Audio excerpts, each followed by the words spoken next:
अस्सलाम वालेकुम, कैसे हैं आप लोग? खैरियत से हैं?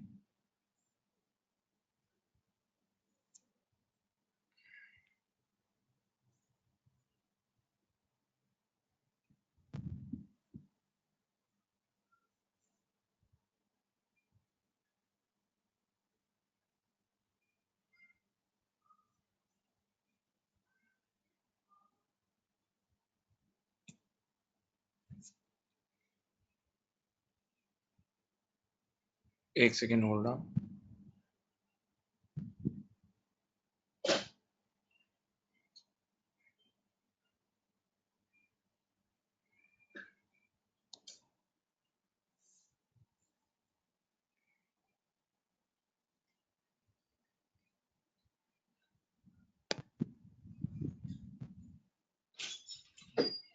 चलो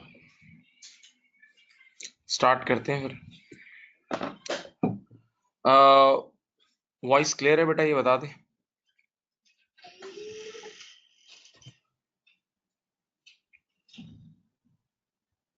आवाज क्लियर आ रही है आप लोगों को?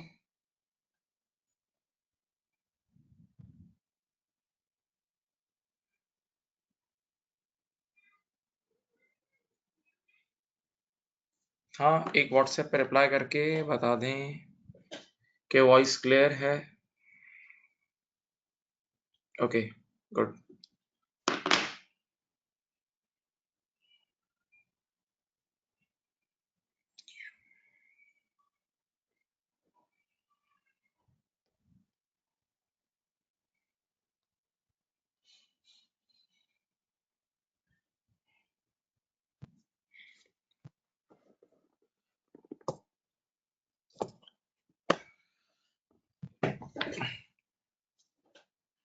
अच्छा जी, आज हम इंशाल्लाह डिस्कशन करेंगे। जो फर्स्ट हमारी डिस्कशन होगी ना, वो होगी IAS 21 पे, IAS 21 पे, राइट। और ये बात जहन में रखना कि हाँ, आज हम IAS 21 की पहली किस्त पढ़ रहे हैं। यानी IAS 21 की हमारे कोर्स में टोटल 2 किस्तें हैं। ये जो पहली किस्त है ना, ये बेसिक लेवल की है। इसका कुछ हिस्सा F7 लेवल पे भी बच्चों को पढ़ाया जाता है, बेसिक लेवल पे भी बच्चों को पढ़ाया जाता है, ठीक है, राइट। तो IAS 21 का नाम है effects of foreign exchange, effects of foreign exchange. मैं फिर बोल रहा हूँ, आज हम इसकी पहली किस्त पढ़ रहे हैं। इसकी एक और सेकंड किस्त है जो बहुत डिटेल्ड है, बहुत तफसील में है, और उसमें बाकायदा कंसोलिडेशन है। तवज्जो, कहानी ये है कि मैं लेटेस्ट से एक पाकिस्तानी हूँ, मेरी पाकिस्तानी कंपनी और मेरी फाइनेंशियल स्टेटमेंट रुपीज में बनती है, ठीक है। तो आज जो चीज हम कवर कर रहे हैं उसमें यह है कि बस हमारा एक आध एसेट फॉरेन करेंसी में होगा, हमारा एक आध ट्रांजैक्शन फॉरेन करेंसी में होगी। जैसे सुनना, मैं पाकिस्तानी हूँ और मेरे जो कंपनी है उसकी बैलेंस शीट और इनकम स्टेटमेंट रुपीज में बनती है। अब मेरे पास सिर्फ कुछ फॉरेन करेंसी पड़ी है, मेरे पास कैश कुछ पड़ा है डॉलर्स की फॉर्म में। तो इसका मतलब फॉरेन एक्सचेंज से मैं अफेक्टेड हो रहा हूँ, क्योंकि मेरे पास डॉलर्स पड़े या मेरे पास पाउंड्स पड़े, एक चीज। तो अब इसको कैसे रिकॉर्ड करना है ये अब हम पढ़ेंगे। नंबर 2, मैं पाकिस्तानी कंपनी हूँ, मेरी ट्रांजैक्शंस रुपीज में है, लेकिन बस मैं कुछ चीजें सेल करता हूँ गोरों को, यानी मैं एक्सपोर्ट करता हूँ गोरों को। और जब एक्सपोर्ट करता हूँ तो लेटेस्ट से मैं क्रेडिट सेल करता हूँ। जब मैं एक्सपोर्ट करता हूँ तो मैं क्रेडिट सेल करता हूँ, और बेटा क्रेडिट सेल करूंगा तो मेरा रिसीवेबल डॉलर में क्रिएट होगा। इसका मतलब मेरा पूरा इदारा रुपीज वाला है, लेकिन मेरा जो डॉलर, मेरा रिसीवेबल जो क्रिएट होगा वो डॉलर में क्रिएट होगा, वो डॉलर में क्रिएट होगा। ओके, सही। थर्ड, मैं पाकिस्तानी कंपनी हूँ, मेरी सारी ट्रांजैक्शन रुपीज में, मेरी सारी ट्रांजैक्शन रुपीज में है, सुनना। लेकिन मैंने आज कुछ मशीन्स बाय की हैं फॉरेन से, यूएस से बाय की हैं। वो मशीन पाकिस्तान में थी नहीं, वो टेक्नोलॉजी नहीं थी, तो यूएस से बाय की। और अब उसकी पेमेंट जो मुझे करनी है ना, वो मुझे डॉलर्स में करनी है। यानी मेरा पेबल यानी मेरा एक लायबिलिटी फॉरेन एक्सचेंज में होगी, फॉरेन करेंसी में होगी, ठीक है।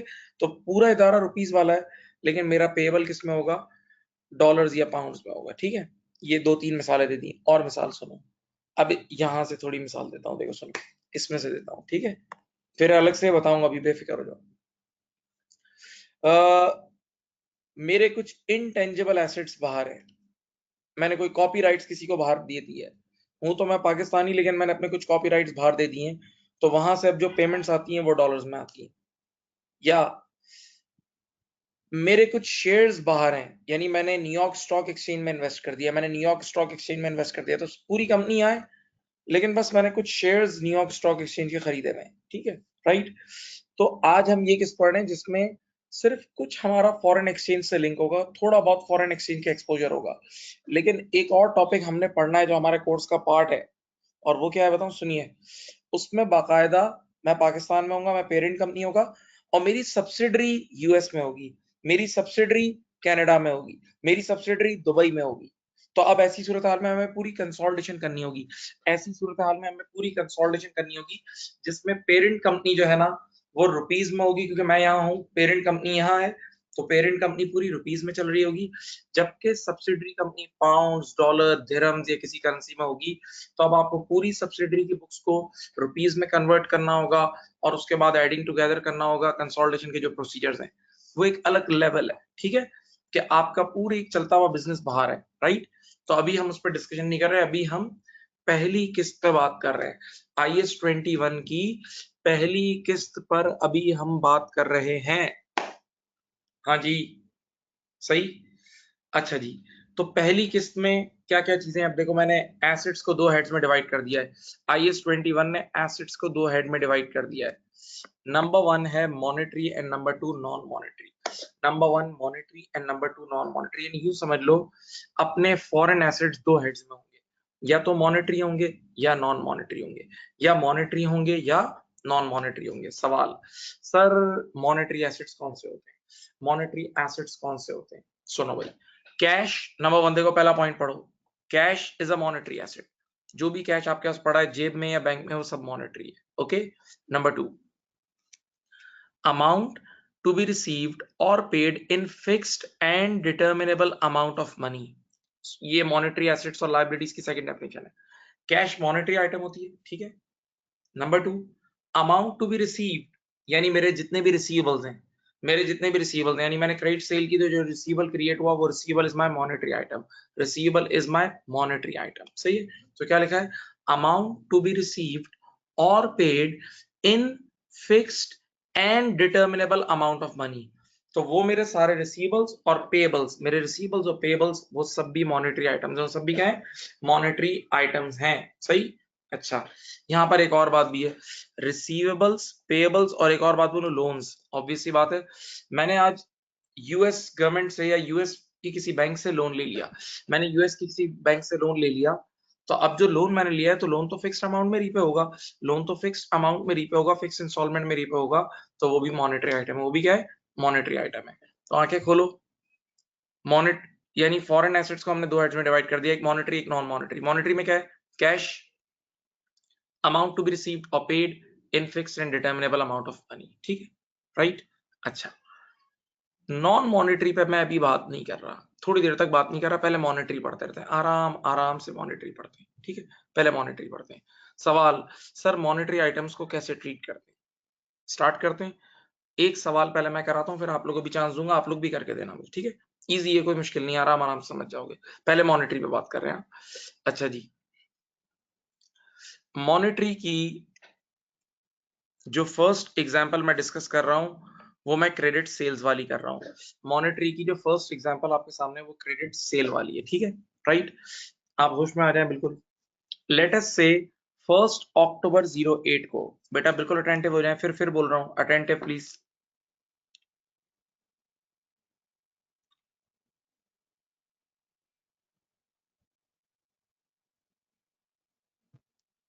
सही, सुनिए बेटा, 1 अक्टूबर 08 जो है ना, उस दिन मैंने गोरे को क्रेडिट सेल की।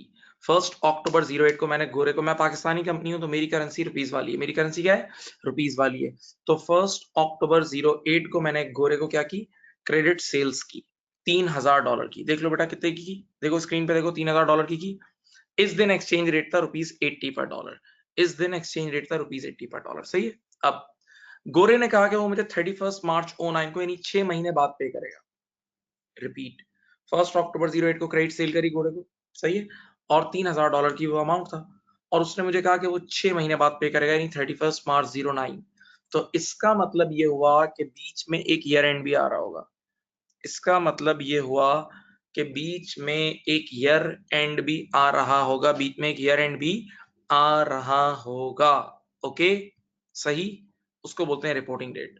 अब चलो बिस्मिल्लाह करते हैं, जीरो से पढ़ाता हूँ एक एक चीज। भाई सबसे पहले स्टैंडर्ड कहता है कि जो भी मॉनेटरी ट्रांजैक्शंस हैं, जो भी मॉनेटरी आइटम्स हैं, जिस दिन वो ट्रांजैक्शन हो उस दिन के एक्सचेंज रेट पर अपनी बुक्स में रिकॉर्ड कर लो।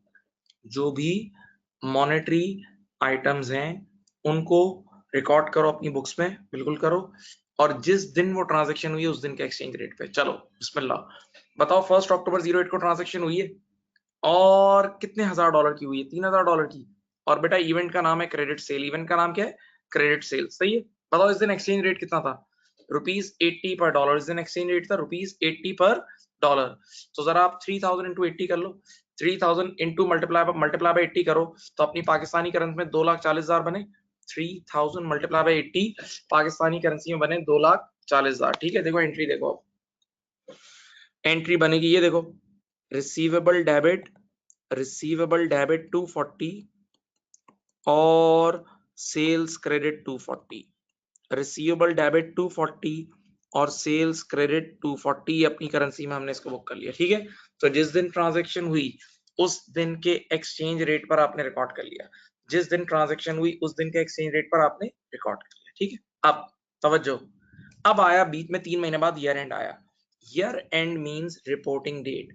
Year end means reporting date आई। ओके, रिपोर्टिंग डेट आ गई। सुनना, स्टैंडर्ड कहता है कि हर मॉनेटरी आइटम को, स्टैंडर्ड क्या कहता है? हर मॉनेटरी आइटम को रिपोर्टिंग डेट पे जो एक्सचेंज रेट होगा उस डेट पे रीट्रांसलेट करना है। उस डेट पे रीट्रांसलेट करना है, यानी अपने रिसीवेबल को दोबारा एक्टिव करो। नहीं समझे? एक मिनट समझाता हूँ।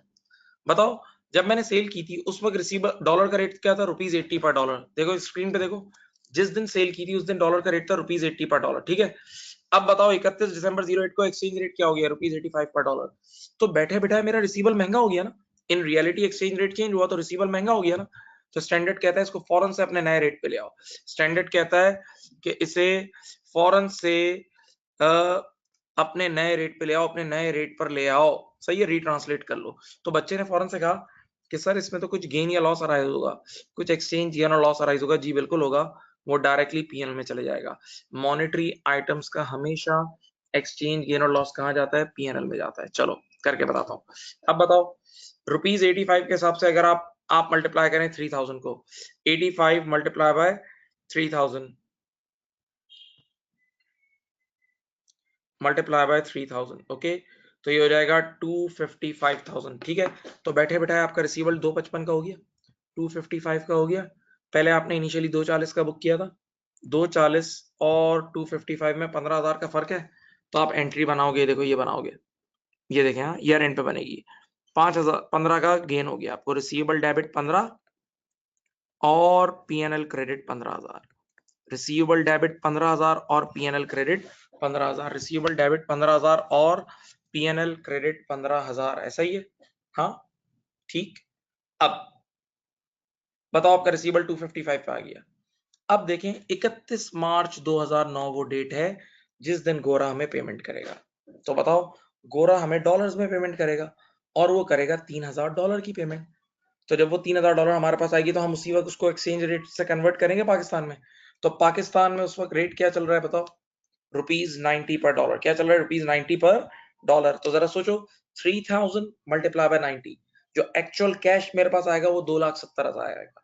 3000 मल्टीप्लाई बाय 90, तो एक्चुअल कैश जो मेरे पास आएगा वो आएगा 2,70,000। अब देखो पेमेंट डेट पे मैं एंट्री बना रहा हूँ, यहाँ देखें मैं एंट्री बनाऊंगा, बैंक डेबिट 270, बैंक डेबिट 270। अच्छा बताओ, आज तक जब भी डेटर हमें पेमेंट करता है, बचपन से आप पढ़ रहे हो, जब भी डेटर हमें पेमेंट करता है तो हम उसी वक्त रिसीवेबल को खत्म कर देते हैं। जब भी डेटर हमें पेमेंट करता है हम उसी वक्त रिसीवेबल को खत्म कर देते हैं। तो आज तक आंखें खोल के देखो, हमने जो रिसीवेबल बुक किया वो 255 का बुक किया है। तो आप रिसीवेबल क्रेडिट कर दोगे 255 से, आप रिसीवेबल क्रेडिट कर दोगे 255,000 से। सही है। बच्चे ने कहा सर एक और गेन अराइज हुआ है 15,000 का। हाँ, ये भी पीएनएल में चले जाएगा, ये भी पीएनएल में चला जाएगा। ओके, तो अब मैं अपनी बात को समराइज कर रहा हूँ। डियर स्टूडेंट्स, अब मैं अपनी बात को समराइज कर रहा हूं। क्या जिस दिन सबसे पहले मॉनेटरी आइटम का क्या करेंगे, जिस दिन ट्रांजैक्शन होगी उस दिन के एक्सचेंज रेट पे रिकॉर्ड कर लेना एक। फिर अगर बीच में रिपोर्टिंग डेट आए तो रिपोर्टिंग डेट पर जो एक्सचेंज रेट है उस पर रीट्रांसलेट करना, और जो भी एक्सचेंज गेन और लॉस आएगा मॉनेटरी आइटम का वो पीएनएल में डाल देना। कहाँ डाल देना? पीएनएल में डाल देना। सही है, दो बातें हो गई। तीसरी बात, जब पेमेंट डेट आएगी उस टाइम भी एक्सचेंज रेट को चेंज हुआ होगा तो उसका भी जो भी डिफरेंस है वो डायरेक्ट पीएनएल में डाल देना। सही है, यानी इन शॉर्ट मॉनेटरी आइटम्स का जो भी एक्सचेंज गेन और लॉस होगा वो सारा का सारा प्रॉफिट एंड लॉस में जाएगा। सही, देख लें एक नजर। ये फाइल मैं भी आपको थोड़ी देर में क्लास के बाद सेंड करता हूँ, जो हमारी प्रैक्टिस है आपको मिल जाएगी। No issue.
ठीक है जी, कर लिया जी, आगे बढ़े।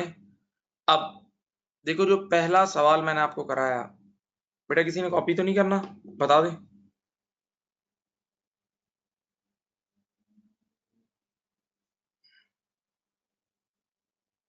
ओके, चलें। अब सुने, अब जो सेकंड ट्रांजैक्शन है ना, सेकंड एग्जांपल, वो अब आप लोग करके देंगे। मुझे, मैं आपको दे रहा हूँ थोड़ा सा टाइम। वही चीज है, सब कुछ वही है, लेकिन वो क्रेडिट परचेजेस के ऊपर है। वो क्रेडिट सेल थी, ये क्रेडिट परचेज है। तो आप सबको पता है, पहले आप जिस दिन ट्रांजैक्शन डेट होगी उस दिन आप सबसे पहले परचेजेस डेबिट और पेबल क्रेडिट करेंगे, और payable is your monetary item. तो अब देखें, इस दिन जिस दिन ट्रांजैक्शन हुई उस दिन का रेट क्या है, 60, उस दिन पर रिकॉर्ड करना। फिर बीच में रिपोर्टिंग डेट आएगी उस पर रिट्रांसलेट करना, और फिर जब पेमेंट डेट आएगी तो पेमेंट डेट पर और आप रिट्रांसलेट करके एक्सचेंज गेन और लॉस निकाल लेना। चलो करके दो ये क्वेश्चन, फिर मैं कराता हूँ।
कर लिए जी? चलो अब मैं सॉल्व करता हूं। आप देखें क्या होगा। सबसे पहले $5,000 की परचेज की है, जिस दिन ट्रांजैक्शन हुई उस दिन के एक्सचेंज रेट पे रिकॉर्ड कर लें। 5,000 इंटू 60 कितना है? 3 लाख। तो आपकी सबसे पहली एंट्री यहां बन जाएगी, purchases debit 300,000 and payable credit 300,000। Purchases debit और पेएबल क्रेडिट 300,000। सही है, ये एंट्री बन गई। अब बताओ बेटा, ये 31 December 08 is your reporting date. इस वक्त $66 का हो गया, तो इसका मतलब अगर इन रियल टाइम देखें तो आपका पेएबल बढ़ गया। तो पेएबल का बढ़ना नुकसान होता है, पेएबल का बढ़ना क्या होता है? नुकसान होता है। तो इस बार आपके पास एक्सचेंज लॉस अराइज होगा। तो बेटा एक एक डॉलर पे 6 रुपए आप हार गए हो, एक एक डॉलर पे 6 रुपए आप हार गए हो। तो 6 मल्टीप्लाई बाय 5,000 कितना लॉस आया? 6 मल्टीप्लाई बाय 5,000 आपके पास 30,000 का लॉस आया होगा। ठीक है, तो आपने यहाँ एंट्री बनाई होगी, P&L डेबिट 30 और पेएबल क्रेडिट 30। P&L डेबिट 30 और पेएबल क्रेडिट 30, ये आपका एक्सचेंज लॉस है। ये आपके पास एक्सचेंज लॉस है। ठीक है बेटा, ये दो एंट्रीज बन गई होंगी। अब बताएं, पेमेंट डेट वाले दिन डॉलर कितने का हो गया? 73 का हो गया। जब पेमेंट डेट के वक्त आया तो डॉलर 73 का हो गया। प्यारे बच्चों जरा मल्टीप्लाई कर लो। चलो क्या करोगे आप कैलकुलेटर उठाओगे और लिखोगे क्या? 5,000 मल्टीप्लाई बाय 73, 5,000 इंटू 73, ये हो जाएगा 365,000। क्या हो जाएगा? 365। अब देखें, बैंक आपका 3,65,000 से क्रेडिट हो जाएगा। हाँ सही, पेमेंट इतनी की। अच्छा, जितना पेबल होगा वो सारा खत्म हो जाएगा। जब पेमेंट करते हो बेटा तो आपका सारा पेबल एकदम खत्म हो जाएगा, वैनिश हो जाएगा। तो आपका आज तक का पेबल कितना है? देखो 300 और 30 कितना है? 330 है। तो आप पेबल को डेबिट कर देना 330 से। हाँ, और P&L 35,000 से रिमेनिंग जो है ना, वो आपका एक और एक्सचेंज लॉस अराइज हो जाएगा। रिमेनिंग और एक एक्सचेंज लॉस अराइज हो जाएगा। रिमेनिंग आपके पास एक और एक्सचेंज लॉस अराइज हो जाएगा। ओके सही, ठीक है। तो वही चीज जो बताई थी वही तरतीब फॉलो की जा रही है, कोई चेंजेस नहीं की जा रही। क्या बोल रहा हूँ? जिस दिन ट्रांजेक्शन हो उस दिन के एक्सचेंज रेट पे रिकॉर्ड करो मॉनेटरी आइटम को, फिर अगर बीच में रिपोर्टिंग डेट आ जाए तो उस पर रिट्रांसलेट करो, और जो भी एक्सचेंज गेन और लॉस है P&L में, और फाइनल पेमेंट के वक्त भी जो एक्सचेंज गेन लॉस आएगा वो भी P&L में जाएगा। आई होप आप लोगों ने, मेजॉरिटी ने, सबने सही किया होगा।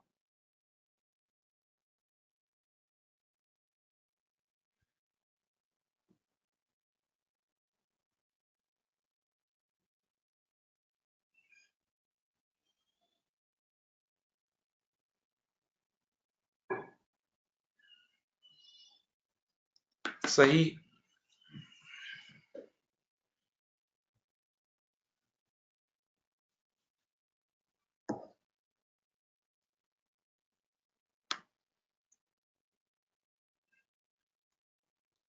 सही।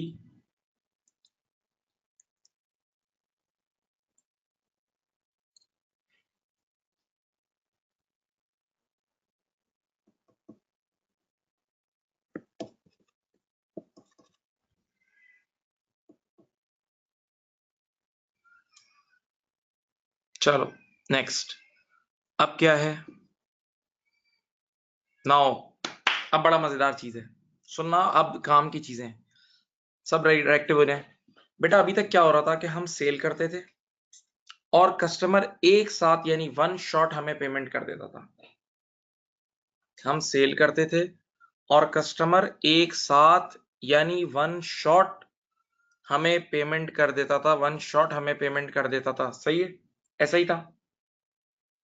अब क्या होगा, हम सेल करेंगे और कस्टमर हमें पीसेस में पेमेंट करेगा, यानी पार्शियल पेमेंट करेगा। पार्शियल पेमेंट, पहले जरा बोर्ड पे उस तरफ देख के स्टोरी पहले सुन लें, समझ जाएंगे इंशाल्लाह। देखें, फर्स्ट आपको स्क्रीन नजर आ रही होगी, 1 Feb 08 को हमने क्रेडिट सेल किए कितने की? $1,600 की।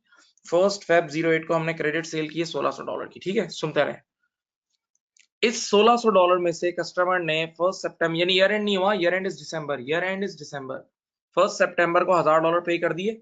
और सुनो, रिमेनिंग $600 अभी भी अनपेड है। रिमेनिंग $600 ईयर एंड पे अनपेड है, यानी बाद में कहीं पे होंगे। रिमेनिंग $600 बाद में कभी पे होंगे, यानी ईयर एंड पर वो आउटस्टैंडिंग है। रिमेनिंग $600 ईयर एंड पर प्यारे बच्चों आउटस्टैंडिंग है, ईयर एंड पर आउटस्टैंडिंग है। ओके ठीक, आइए देखते हैं किस तरह ये सॉल्व होगा। आपको पूरी टेक्निक समझाते हैं। सबसे पहली चीज क्या करोगे, जिस दिन ट्रांजैक्शन हुई है उस दिन का एक्सचेंज रेट पे रिकॉर्ड कर लो। जिस दिन ट्रांजैक्शन हुई है उस दिन के एक्सचेंज रेट पे रिकॉर्ड कर लो। चलो मैं करता हूँ, $1600 है, मल्टीप्लाई बाय 70 कर देते हैं। चलो $1600, मैं अभी कैलकुलेटर यूज कर रहा हूँ। $1600 multiply by 70, this is 112000। Okay, तो आप एंट्री बनाओगे, ये देख लो, रिसीवेबल डेबिट 112000 और सेल्स क्रेडिट 112000। ठीक है, रिसीवेबल डेबिट और सेल्स क्रेडिट 112000। अब यहां पर एक गुर की बात आपको बतानी है, सुने, एक गुर की बात। इस बार मुझे अभी से थोड़ा सा आगे की प्लानिंग करनी है, अभी से थोड़ी सी फ्यूचर प्लानिंग करनी है। क्या बताऊं, मुझे पता है कि ये $1600 की जो पेमेंट आएगी ना, वो $1000 अलग आएगा, $600 अलग आएगा। $1600 की जो पेमेंट आएगी वो 1000 अलग आएगी और 600 अलग आएगी। तो अभी से मैं बैक एंड पे 1000 और 600 को अलग अलग कर रहा हूं। अभी से देखो, यहाँ देखो, यहाँ एक एरो बना के बताओ, $1 $70 का है, तो $1000 की वर्थ क्या होगी, इधर कोने पे लिख रहा हूं, $1000 इंटू 70, 70,000। हाँ, और $600 की वर्थ क्या होगी, $600 मल्टीप्लाई बाय 70, 42,000। $1000 इंटू 70, 70,000 और $600 इंटू 70, 42,000। यानी बैक एंड पे यूं सोचो कि आपने दो रिसीवेबल बुक किए, एक 70,000 का, एक 42। असलियत में अगर 70 और 42 को ऐड करो, असलियत में अगर 70 और 42 को ऐड करो तो इट गिव्स यू 112000, 112 बनता है। लेकिन ध्यान में रखना कि तुमने असली में दो रिसीवेबल बुक किए हैं, एक तुमने 70 का रिसीवेबल बुक किया और एक 42 का रिसीवेबल बुक किया है, यानी हकीकत में आपने दो रिसीवेबल्स बुक कर लिए। सही, ओके, पक्का। चलो अब वक्त थोड़ा सा आगे बढ़ते हैं। बेटा अब 1 सितंबर 08 को 1600 में से $1000 की पेमेंट आ गई, 1600 में से $1000 की पेमेंट आ गई। ठीक है, बताओ उस दिन एक्सचेंज रेट कितना है, 78।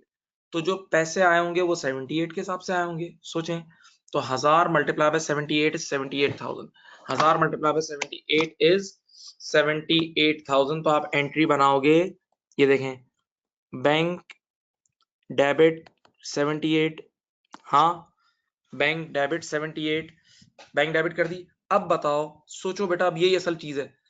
इस $1000 का ओरिजिनली रिसीवेबल ये बुक किया था मैंने, देखो 70,000 का, इस $1000 को ओरिजिनली 70 रुपए पे बुक किया था, तो 70,000 का रिसीवेबल बुक किया था। तो आज उस 70,000 के रिसीवेबल को क्रेडिट कर देंगे क्योंकि इसके पैसे आ गए, क्योंकि इसके पैसे आ चुके हैं।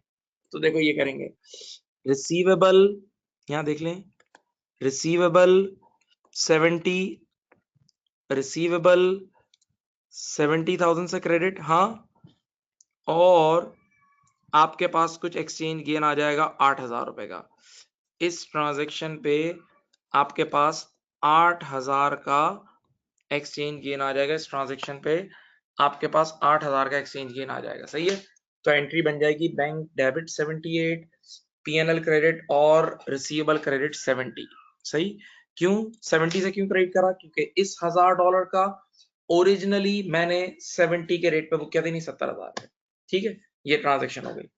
अब बताओ $1600 में से $1000 की तो पेमेंट आ गई, तो अब $600 का रिसीवेबल बचा। और यकीन करें वो $600 का रिसीवेबल ईयर एंड पे अनपेड है, वो $600 का रिसीवेबल ईयर एंड पे अनपेड है। और बेटा रिपोर्टिंग डेट पे आप सबको पता है कि मॉनेटरी आइटम्स को दोबारा रिट्रांसलेट करते हैं, रिपोर्टिंग डेट पे मॉनेटरी आइटम्स को दोबारा ईयर एंड के एक्सचेंज रेट के हिसाब से रिट्रांसलेट करते हैं। तो बताएं ईयर एंड का एक्सचेंज रेट कितना है, 65 है। सुनो, तो अब $600 इंटू 65 करो अपने अपने कैलकुलेटर में, $600 मल्टीप्लाई बाय 65, मैं भी करता हूँ, 600 इंटू 65 ये होता है 39, 600 इंटू 65 होता है 39। यानी ईयर एंड पर अब मेरे रिसीवेबल की वर्थ कितनी हो गई है, मेरे रिसीवेबल की वर्थ हो गई है 39। अब बोलने देना, बताओ इस $600 से रिलेटेड, $600 से रिलेटेड ओरिजिनली मैंने रिसीवेबल 42,000 का बुक किया था। इस $600 से रिलेटेड ओरिजिनली रिसीवेबल कितने का बुक किया था? 42,000 का बुक किया था। हाँ, अब वो रिसीवेबल कितने का हो गया है? 39,000 का हो गया। अब कितने का हो गया है? 39,000 का हो गया। तो 3,000 रुपए का लॉस हो गया। 3,000 का लॉस हुआ। रिसीवेबल का कम होना, रिसीवेबल एसेट है, एसेट का कम होना नुकसान है बेटा। तो अब मैं देखो ईयर एंड पर एक एंट्री बनाऊंगा, सामने देखें, P&L डेबिट 3,000 और receivable credit 3,000, receivable credit 3,000, P&L debit और रिसीवेबल क्रेडिट, P&L डेबिट और रिसीवेबल क्रेडिट 3,000। सही है। अब इन सब के बाद एग्जामिनर के सवाल सुनो, देखो नीचे नीचे सवाल पढ़ लो। Requirement number 1, requirement number 1, exchange gain और loss for the year ended 31 December 08। इस साल के इनकम स्टेटमेंट में कितना गेन और लॉस जाएगा? इस साल की इनकम स्टेटमेंट में कितना गेन और लॉस जाएगा? बात सुनो। तो बताओ बेटा, एक 8,000 रुपए की इनकम थी, चेक करो, आंखें खोलो, स्क्रीन पे देखो। एक 8,000 की इनकम है और एक 3,000 का एक्सपेंस है। तो 8,000 की इनकम और 3,000 के एक्सपेंस को नेट ऑफ करोगे तो 5,000 की इनकम बन जाएगी। 5,000 की इनकम बन जाएगी। ओके, सही, पक्का। दूसरी बात सुनो, एग्जामिनर आपसे एक और सवाल भी पूछ सकता है कि रिसीवेबल ईयर एंड पे कितने का रिपोर्ट होगा। रिसीवेबल ईयर एंड पे कितने का रिपोर्ट होगा? तो कान खोल के सुन लो कि रिसीवेबल हमेशा ईयर एंड पर जो रेट होता है ना, उस रेट पे रिकॉर्ड होता है। ईयर एंड पे जो रेट होता है उस रेट पे रिकॉर्ड होता है। और ईयर एंड का रेट कितना है? 65। ईयर एंड का रेट कितना है? 65। तो ईयर एंड के 65 के हिसाब से रिकॉर्ड होगा। तो बताओ, 600 इंटू 65 होता है 39। 600 इंटू 65 होता है 39।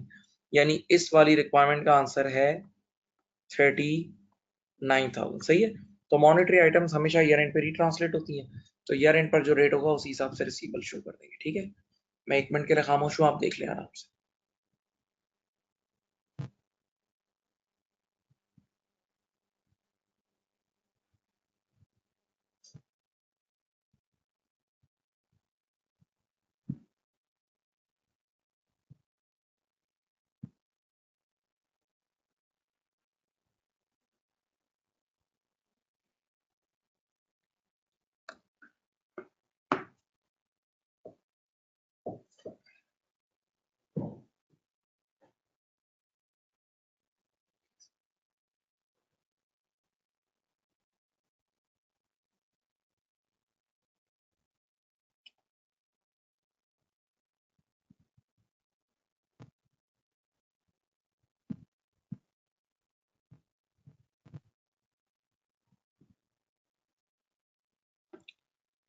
ठीक है बेटा, बात समझ गए?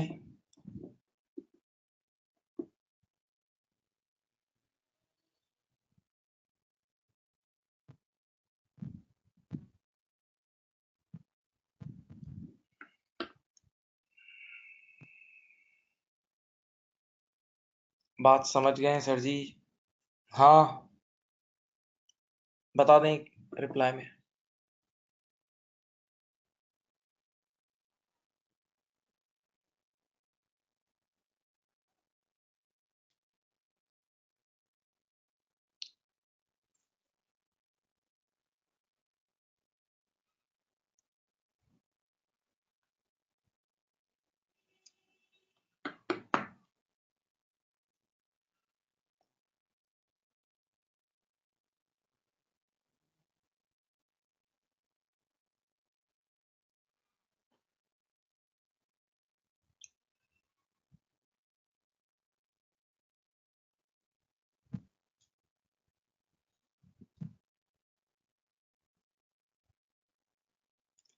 चलो प्यारे बच्चों, अब आप लोग एक सवाल मुझे करके दो, वो पेबल पे होगा। देखो सोचो पहले, इसी तरह पहले पूरा पेबल क्रिएट करना, उसकी पार्शियल पेमेंट्स होंगी और कुछ अमाउंट ईयर एंड पर क्या होगा? अनपेड होगा। मैं आपको एक सवाल बनाता हूँ, चलो, तो आप लोग खुद ही करना फिर पूरा। ये देखो,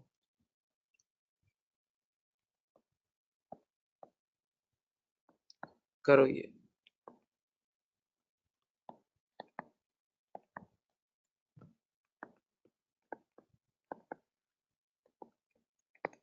बेटा हमने यहाँ क्रेडिट परचेज की है, हमने क्रेडिट परचेजेस किए यहाँ 1 मार्च 08 को $3,000 की, और पेमेंट यहाँ हमने कर दी है, पेमेंट हमने यहाँ कर दी है $2000 की रिमेनिंग अमाउंट या अनपेड है यानी पेएबल है।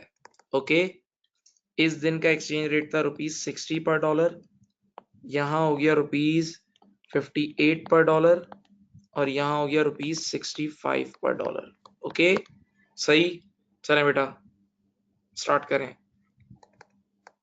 स्टार्ट कर लो। आपके सामने क्वेश्चन है, देख लो। वैसा ही है, पार्शियल पेमेंट होगी। यहाँ पहले $3000 है, फिर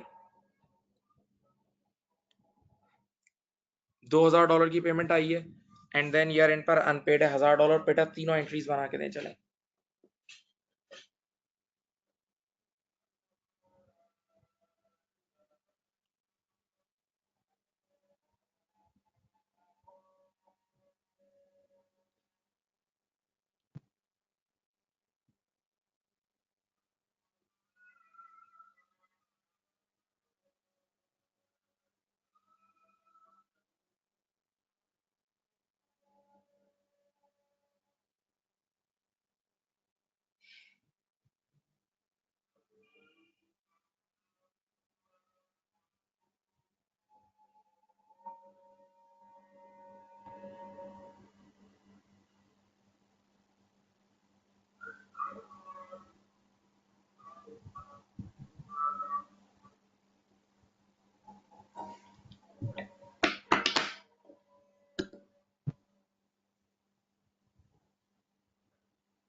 ओके जी, कर लिया बेटा।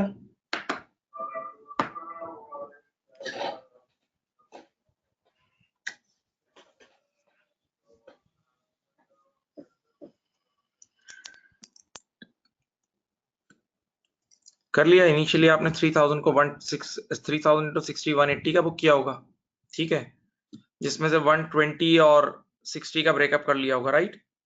फिर एक आपके पास जब 2000 की पेमेंट की होगी तो एक्सचेंज रेट गिर चुका है, तो आपके पास कुछ एक्सचेंज गेन अराइज हुआ होगा, राइट। कम पेमेंट करनी पड़ी होगी तो एक्सचेंज गेन अराइज हुआ होगा, और ईयर एंड पर आपके पास थोड़ा एक्सचेंज लॉस अराइज हुआ होगा।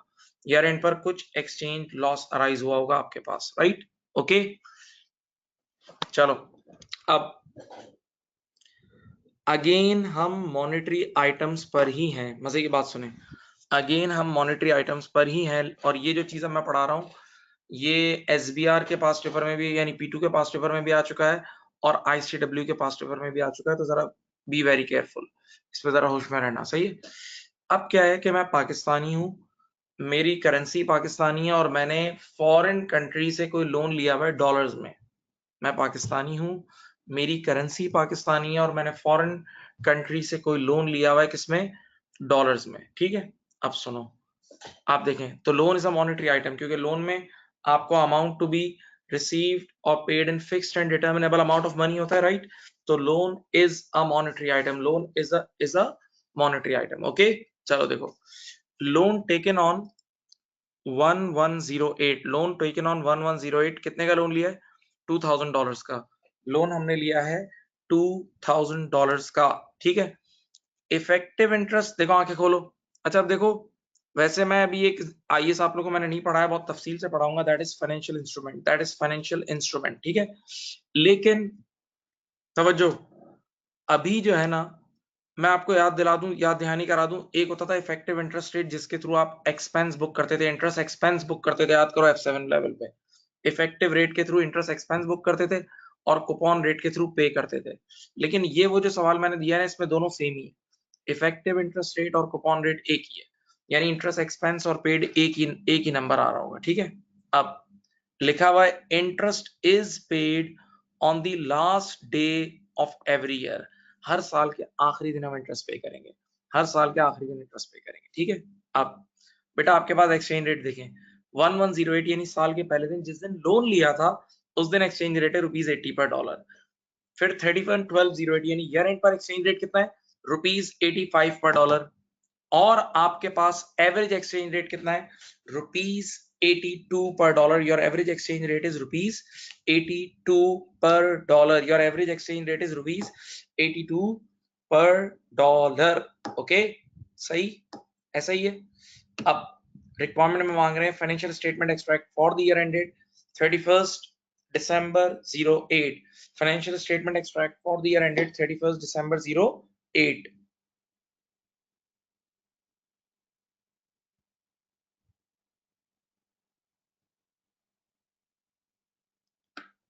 ओके चलो मैं आपको सॉल्व कराता हूँ, मुश्किल कुछ भी नहीं है, बी वेरी केयरफुल बस। चलो बिस्मिल्लाह। एक काम करो इस क्वेश्चन की एक पिक्चर ले लो, इस क्वेश्चन की एक पिक्चर ले लो ताकि आप लोग के सामने एक क्वेश्चन भी हो। मैं रुक रहा हूँ, अपने फोन से इस क्वेश्चन की एक पिक्चर भी ले लो ताकि आप ज्यादा रिस्पॉन्स दो मुझे एकदम, ठीक है। चलो अब बात सुनो, बिस्मिल्लाहिर्रहमानिर्रहीम। देखिए ये आपके सामने एक पूरा टेबल मैंने बनाया हुआ है, एक तरफ लिखा हुआ है डॉलर्स का कॉलम और ये है रुपीस का कॉलम, ठीक है। अब बेटा हमने लोन लिया था 1 जनवरी 08 को, आप सबको पता है कि loan is a monetary transaction, तो मॉनेटरी ट्रांजैक्शन जिस दिन होती है उस दिन के एक्सचेंज रेट पे रिकॉर्ड कर लेते, सही। तो हमने लिया था लोन कितने का $2000 का लिया था ना, और उस दिन रेट था ₹80 का। देखो $2000 का लोन लिया था और उस दिन एक्सचेंज रेट क्या था ₹80। तो 2000 मल्टीप्लाई बाई 80 कर दो कितना होता है 1,60,000। 1,60,000 2000 इंटू 80 कर दो 1,60,000, सही है। अब बेटा याद रहे कि इंटरेस्ट एक्सपेंस जब पूरा साल गुजरेगा, पूरे साल का इंटरेस्ट तो बुक करना है ना, तो इंटरेस्ट एक्सपेंस हमेशा इफेक्टिव रेट पे बुक होता है और हमारा इफेक्टिव रेट था इस सवाल में 10%। इफेक्टिव रेट कितना था 10%। तो $2000 का हम बाहर मुल्क में ही पे करना है ना, तो $2000 का 10% होता है 200। $2000 का 10% कितना होता है $200। $200 सही है। अब सब बच्चे मिलके मेरी तरफ वीडियो में देखें मुझे, इंटरेस्ट एक्सपेंस $200 का बुक किया। अब मेरे मेरे वीडियो देखना, वीडियो देखो, सुनो यार। एक्सपेंस जो है वो इनकम स्टेटमेंट की चीज है, एक्सपेंस किसकी चीज है इनकम स्टेटमेंट की चीज है, देखो इस वीडियो में। और income statement for the year बनती है, तो एक्सपेंस पूरे साल की चीज है ना, एक्सपेंस तो पूरे साल की चीज है ना एक्रूअल बेसिस पे। तो जब ये पूरे साल की चीज है तो इसको एवरेज रेट पे शिफ्ट करेंगे। इसको एवरेज रेट, ये एक दिन का अमल नहीं है, एक्सपेंस एक दिन का अमल नहीं है, पूरे साल का अमल है, पूरे साल एक्रू होता है, पूरे साल की चीज है, तो इसको एवरेज रेट पे शिफ्ट करेंगे। अब बताओ एवरेज रेट क्या है 82, एवरेज रेट है 82। तो 200 मल्टीप्लाई बाय 82 कर लो, 200 मल्टीप्लाई बाय 82 कर लो, मल्टीप्लाई बाय 82, ये हो जाएगा 16,400, ठीक है। ये मैंने यहाँ लिख दिया। अब तवज्जो, अब बताएं बेटा इंटरेस्ट पेड, मैंने पहले ही बोला है कि इस सवाल में 10% ही कूपन, 10% ही इफेक्टिव रेट है और 10% ही कूपन रेट है, तो इंटरेस्ट पेड भी $200 होगा। देखो ये पूरा पे हो गया, ठीक है। अब इल्मी मसला है, याद रखना, याद रखना, एक्सपेंस तो पूरे साल की चीज है, एक्सपेंस तो पूरे साल की चीज है, लेकिन जो पेमेंट है ना वो एक दिन का अमल है, नहीं समझे। एक्सपेंस पूरे साल की है लेकिन जो पेमेंट है वो एक दिन का अमल है और वो साल के आखिरी दिन का अमल है। क्वेश्चन में देखो, ये देखो क्या लिखा है, interest is paid on the last day, आखिरी दिन, साल के आखिरी दिन पे हो रहा है, तो इंटरेस्ट साल के आखिरी दिन पे हो रहा है, तो ये आखिरी दिन का अमल है, ये आखिरी दिन का अमल है, ये आखिरी दिन का अमल है। ओके सही। तो अब आप इससे मल्टीप्लाई करेंगे इनटू 85, ईयर एंड का रेट है 85, ओके। तो 200 मल्टीप्लाई बाय 85 कितना हो जाएगा बेटा 17,000, 17,000 ये यहां से लेस हो जाएगा, ठीक है। ओके सोचो आराम से धीरे धीरे। अब बताओ ईयर एंड पे तुम्हारा लोन कितना बचा होगा डॉलर्स में, डॉलर के कॉलम को देखो, सब डॉलर के कॉलम को देखो। तो $2000 इनिशियली था, फिर $200 ऐड हुआ इंटरेस्ट एक्सपेंस का, लेकिन वही 200 लेस हो गया क्योंकि पूरा का पूरा पे कर दिया। तो बताओ ईयर एंड पर भी $2000 का ही लोन होगा। ईयर एंड पर अगर मैं डॉलर की बात करूं तो $2000 का लोन होगा। और अब आप मुझे बताएं ईयर एंड पर एक्सचेंज रेट क्या है। ईयर एंड पर आपका एक्सचेंज रेट क्या है, एक मिनट, क्योंकि loan is a monetary item, जाग जाओ, loan is a monetary item और मॉनेटरी आइटम हमेशा ईयर एंड के रेट पे शिफ्ट होती है। मॉनेटरी आइटम्स हमेशा ईयर एंड के रेट पे शिफ्ट होते हैं, याद है। तो ईयर एंड का रेट कितना है 85, 2000 इंटू 85 इज 1,70,000, 2000 इंटू 85 इज 1,70,000, ठीक है। अब असल कहानी में ट्विस्ट आएगा, कहानी का असल चीज अब है, सुनो भाई, आंखें खोल लो, अब रुपीस वाले कॉलम को देखो, सब सब मिलके रुपीस वाले कॉलम को देखें, मुलाहिजा कीजिए। कैलकुलेटर हाथ में रखना, कैलकुलेटर भी हाथ में रखो। बताओ तुम्हारा लोन इनिशियली था 160 का, तुम्हारा लोन इनिशियली 160 का था, फिर 16,400 से बढ़ा, तो 160 में 16,400 ऐड करो और 17,000 से फिर कम हो गया। देखो अपना अपना कैलकुलेटर सामने रखो, 1,60,000 में 16,000 ऐड करो, सही है, सॉरी, 1,60,000 में 16,400 ऐड करो और एक मिनट, सॉरी यार, 1,60,000 में 16,400 ऐड करो और माइनस करो 17,000, देखो कितना आया, ये बनेगा 159,400। अगर आप रुपीस वाले कॉलम की तीनों चीजें जो ऊपर की है ना, ये देखो ये तीन चीजें, ये रुपीस वाले कॉलम की ये तीन चीजों को नेट करो ना, तो आपका लोन बन रहा है 159,400। तो इसका मतलब ये लोन ईयर एंड पर 159,400 का होना चाहिए था, जबकि ये लोन तुम्हें नीचे नजर आ रहा है 170 का। ये लोन ईयर एंड पर 159,400 का होना चाहिए था, लेकिन तुम्हें 170 का नजर आ रहा है। तो ये जो बैठे बैठा ये लोन बढ़ गया, जादू थोड़ी हुआ, ये एक्सचेंज रेट का चेंज है, ये एक्सचेंज रेट का चेंज है, तो दैट इज एक्सचेंज लॉस। क्योंकि loan is a liability, loan is a liability, liability का बढ़ जाना नुकसान है, लायबिलिटी का बढ़ जाना क्या है, नुकसान है। तो अब देखो बीच में एक बैलेंसिंग फिगर अराइज होगी, 159,400 माइनस 170 में डिफरेंस निकाल देता हूं, एक मिनट, 10,600, देखो यहाँ इधर बीच में आएगा, देखो अब बैलेंसिंग फिगर लिख रहा हूं, एक्सचेंज लॉस, यहाँ लिखा बैलेंसिंग 10,600, ओके। पॉजिटिव आया क्योंकि लाइबिलिटी का बढ़ जाना हमारा नुकसान होता है, तो एक्सचेंज लॉस हमारा पॉजिटिव आया, सही है। यहाँ लिख रहा हूं to be taken in PNL, to be taken to PNL, सही, राइट। अब एग्जामिनर आपसे ये पूरा चार्ट आपने बना लिया ना, अब एग्जामिनर आपसे क्या सवाल पूछ सकता है, सुने सवाल सुने। इनकम स्टेटमेंट में इस साल क्या क्या जाएगा, सब जाग जाएं। इनकम स्टेटमेंट में इस साल की क्या क्या पोस्ट होगा, बताऊं। एक पोस्ट होगा इंटरेस्ट एक्सपेंस 16,400 का, 16,400 का इंटरेस्ट एक्सपेंस हमारी बुक्स में पोस्ट होगा। और दूसरा ये एक्सचेंज लॉस, एक्सचेंज लॉस 10,600 का बुक होगा। इनकम स्टेटमेंट में 16,400 का इंटरेस्ट एक्सपेंस बुक होगा और 10,600 का एक्सचेंज लॉस बुक होगा। ये दो चीजें इनकम स्टेटमेंट हो जाएंगी, सही है। अब एक और सवाल एग्जामिनर पूछ सकता है कि ईयर एंड की बैलेंस शीट में, ईयर एंड की एसओएफपी में आप अपना लोन कितने का रिकॉर्ड करोगे, तो 1,70,000 का रिकॉर्ड करोगे, 1,70,000 का रिकॉर्ड करोगे, ओके, सही। 30 सेकेंड 1 मिनट की खामोशी, देखते रहे आराम से।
सही,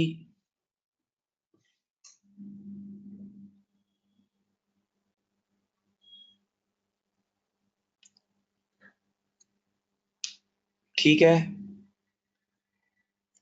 अब आप हजरात एक क्वेश्चन मुझे करके दें, बिल्कुल सही करके देना, ठीक है। वंस अगेन इफेक्टिव और कूपन रेट एक ही है, ये रहा सवाल, देख लो, ये रहा सवाल, करके दो चलो।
करो बेटा, ये क्वेश्चन करो प्लीज।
कर लिया बेटा?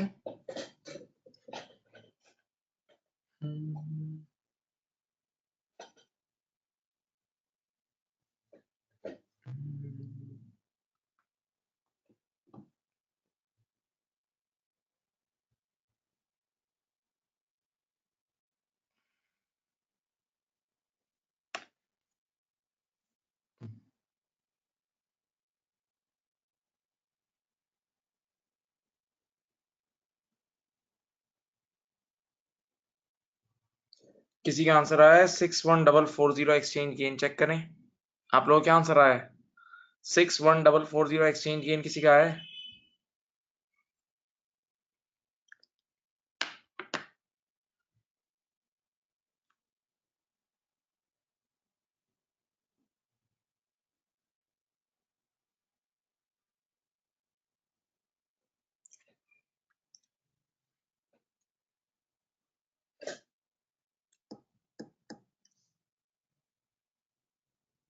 बेटा आंसर तो बताएं अपने। ठीक है, ठीक है जी,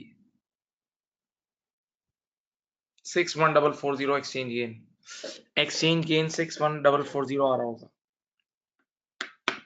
चलो, अब यहां से हम आगाज करेंगे नॉन मॉनेटरी आइटम्स का। नॉन मॉनेटरी आइटम्स का मैं दोबारा ऊपर जा रहा हूं अपने ओरिजिनल क्वेश्चन जो हेडिंग्स थी ऊपर।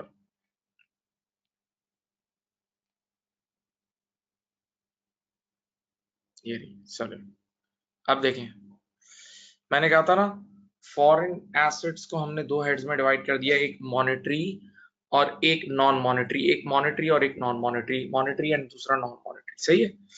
मॉनेटरी क्या था? Monetary items cash, amount to be received और paid in fixed and determinable amount of money, यानी receivables and payables and loans, okay, ये सब मॉनेटरी है। अब दूसरे टाइप के एसेट्स हैं, उनको बोलते हैं नॉन मॉनेटरी। नॉन मॉनेटरी का मतलब क्या है बेटा? सुने, सीधी सी डेफिनेशन है, ज्यादा बड़ी बात नहीं। हर वो एसेट जो मॉनेटरी नहीं है वो नॉन मॉनेटरी है। हर वो एसेट जो मॉनेटरी नहीं है वो नॉन मॉनेटरी है, बस दैट्स इट, खत्म।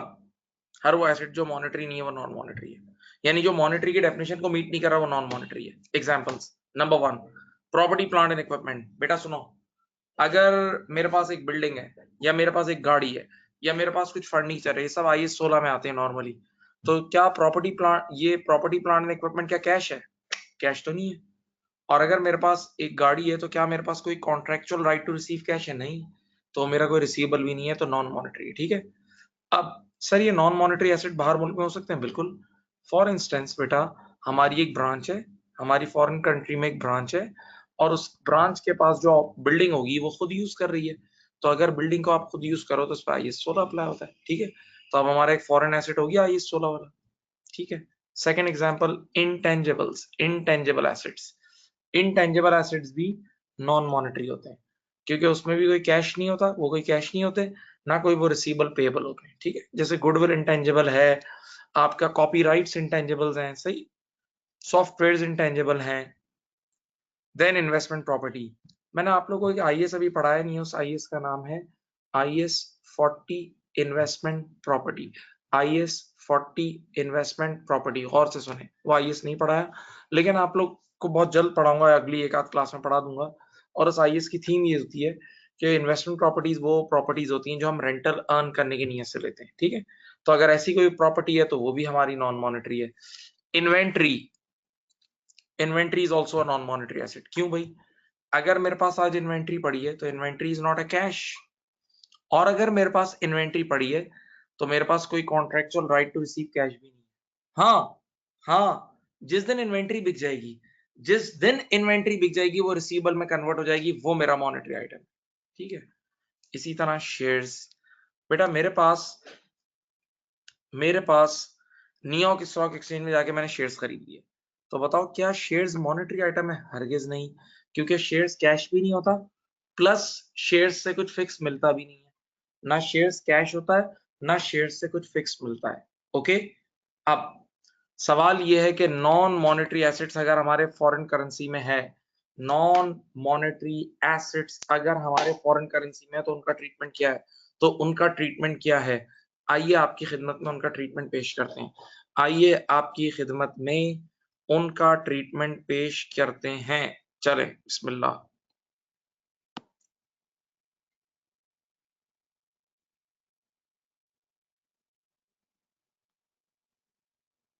चलो, अब क्या है सामने देखें।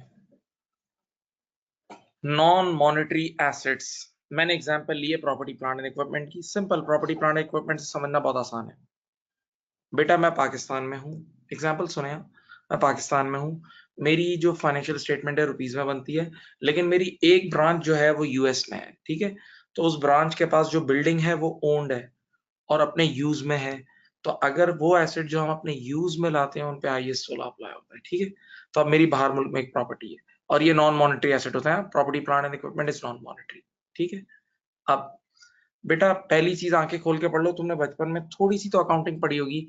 हम लोग IS 16 का कौन सा मॉडल यूज करते हैं? देखो पहला केस क्या है, कॉस्ट मॉडल। हम लोग IS 16 का कॉस्ट मॉडल यूज करते हैं।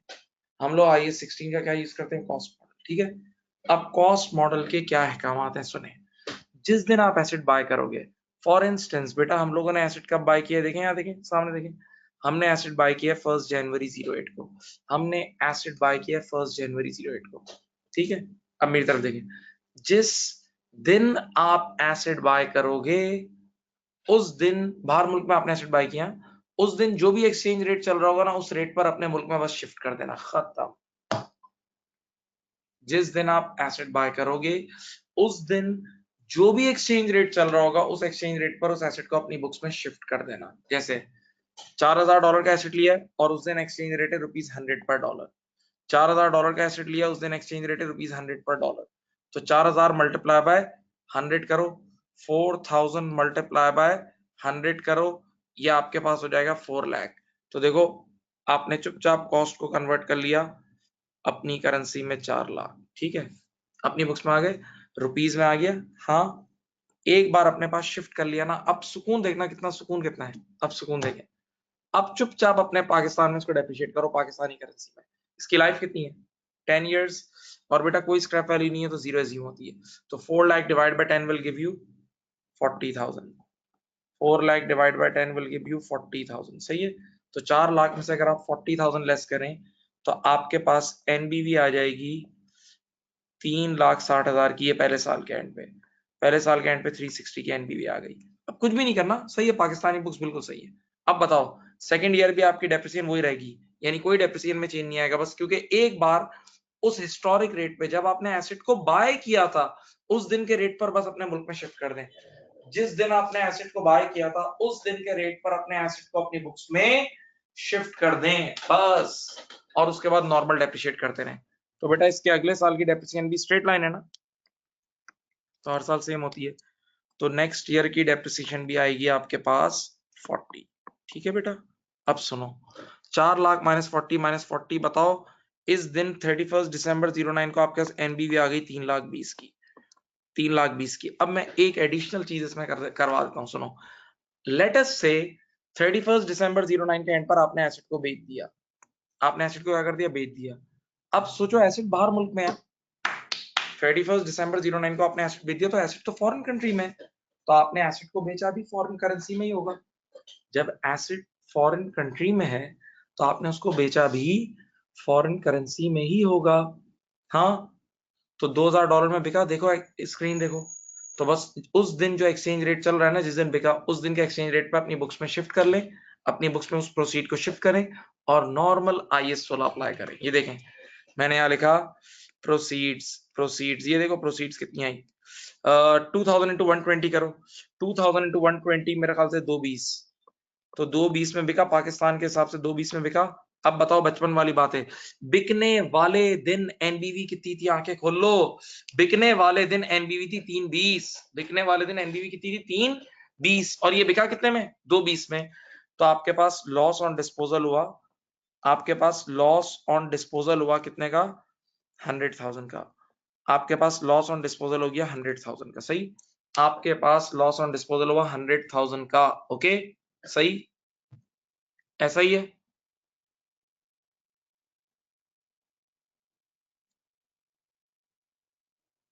ठीक है जी, पक्की बात। तो बस कॉस्ट मॉडल की समरी फिर सुन लो, जिस दिन ट्रांजैक्शन हो, जिस दिन एसेट खरीदा उस दिन के रेट पे अपनी बुक्स में एक बार शिफ्ट कर लिया, बस उसको फिर नॉर्मल डेप्रिशिएट करते रहे अपनी करेंसी में, बस यही होता है और कुछ नहीं है। ये मैंने आपको एक्स्ट्रा बेच कर भी दिखा दिया, बेच कर बिक कर भी दिखा दिया है। तो अगर कभी बिकेगा तो जिस दिन बिकेगा ऑब्वियस सी बात है फॉरेन कंट्री में बिकेगा, तो फॉरेन करेंसी में बिकेगा, तो उस दिन के एक्सचेंज रेट पर प्रोसीड्स को अपनी बुक्स में शिफ्ट करना और नॉर्मल IAS 16 अप्लाई कर लेना, दैट्स इट, खत्म।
ओके, कर लिया, हाँ जी, समझ गए?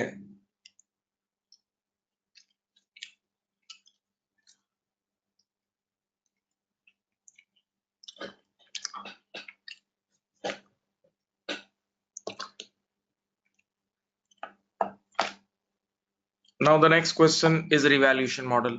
सर अगर हम रिवैल्यूएशन मॉडल अप्लाई कर रहे होते तो क्या होता? अगर हम रिवैल्यूएशन मॉडल अप्लाई कर रहे होते तो क्या होता? आपके सामने एक और क्वेश्चन आ गया, देख लो।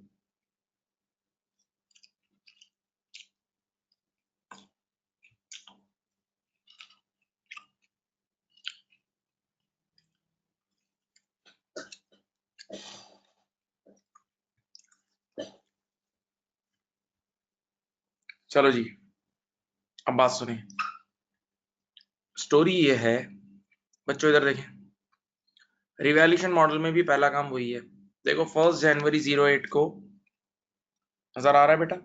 1 जनवरी 08 को आपने एसेट बाय किया $800 का।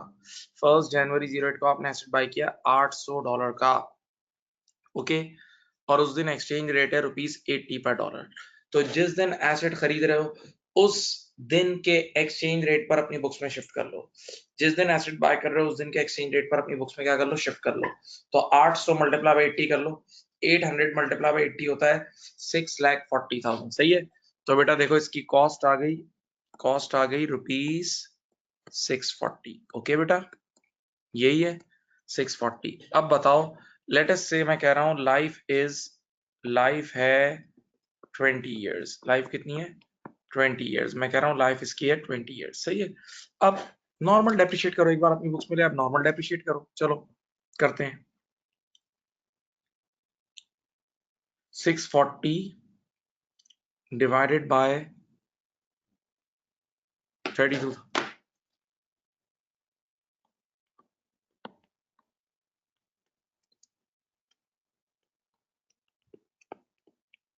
सही। अब बताओ 640 में से अगर हम 32 लेस करें, 640 में से 32 लेस करें तो बताओ ईयर 1 के एंड पर एनबीवी कितनी आ जाएगी हमारी?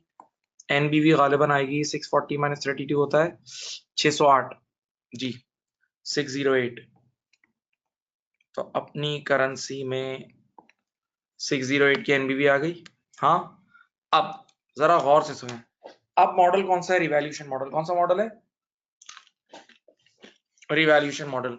तो रिवैल्यूएशन मॉडल में अगर मार्केट वैल्यू में मटेरियल चेंज आएगा तो हमें रिवैल्यूएशन करना होगा। रिवैल्यूएशन मॉडल में अगर मार्केट वैल्यू में मटेरियल चेंज आएगा तो हमें रिवैल्यू करना होगा। तो अब देखो 31 दिसंबर 08 पर एसेट की वैल्यू चेंज हुई है, देखो नजर आ रही है। लेकिन मसला ये है कि एसेट तो बाहर मुल्क में है, तो उसकी फेयर वैल्यू भी हमें बाहर मुल्क में ही निकालनी होगी। एसेट तो बाहर मुल्क में है तो उसकी फेयर वैल्यू भी हमें फॉरेन कंट्री में निकालनी होगी। हाँ जी। तो वो फेयर वैल्यू आई $1200। कितनी आई? तो अब सुनो स्टैंडर्ड क्या कहता है, आवाज सुनो।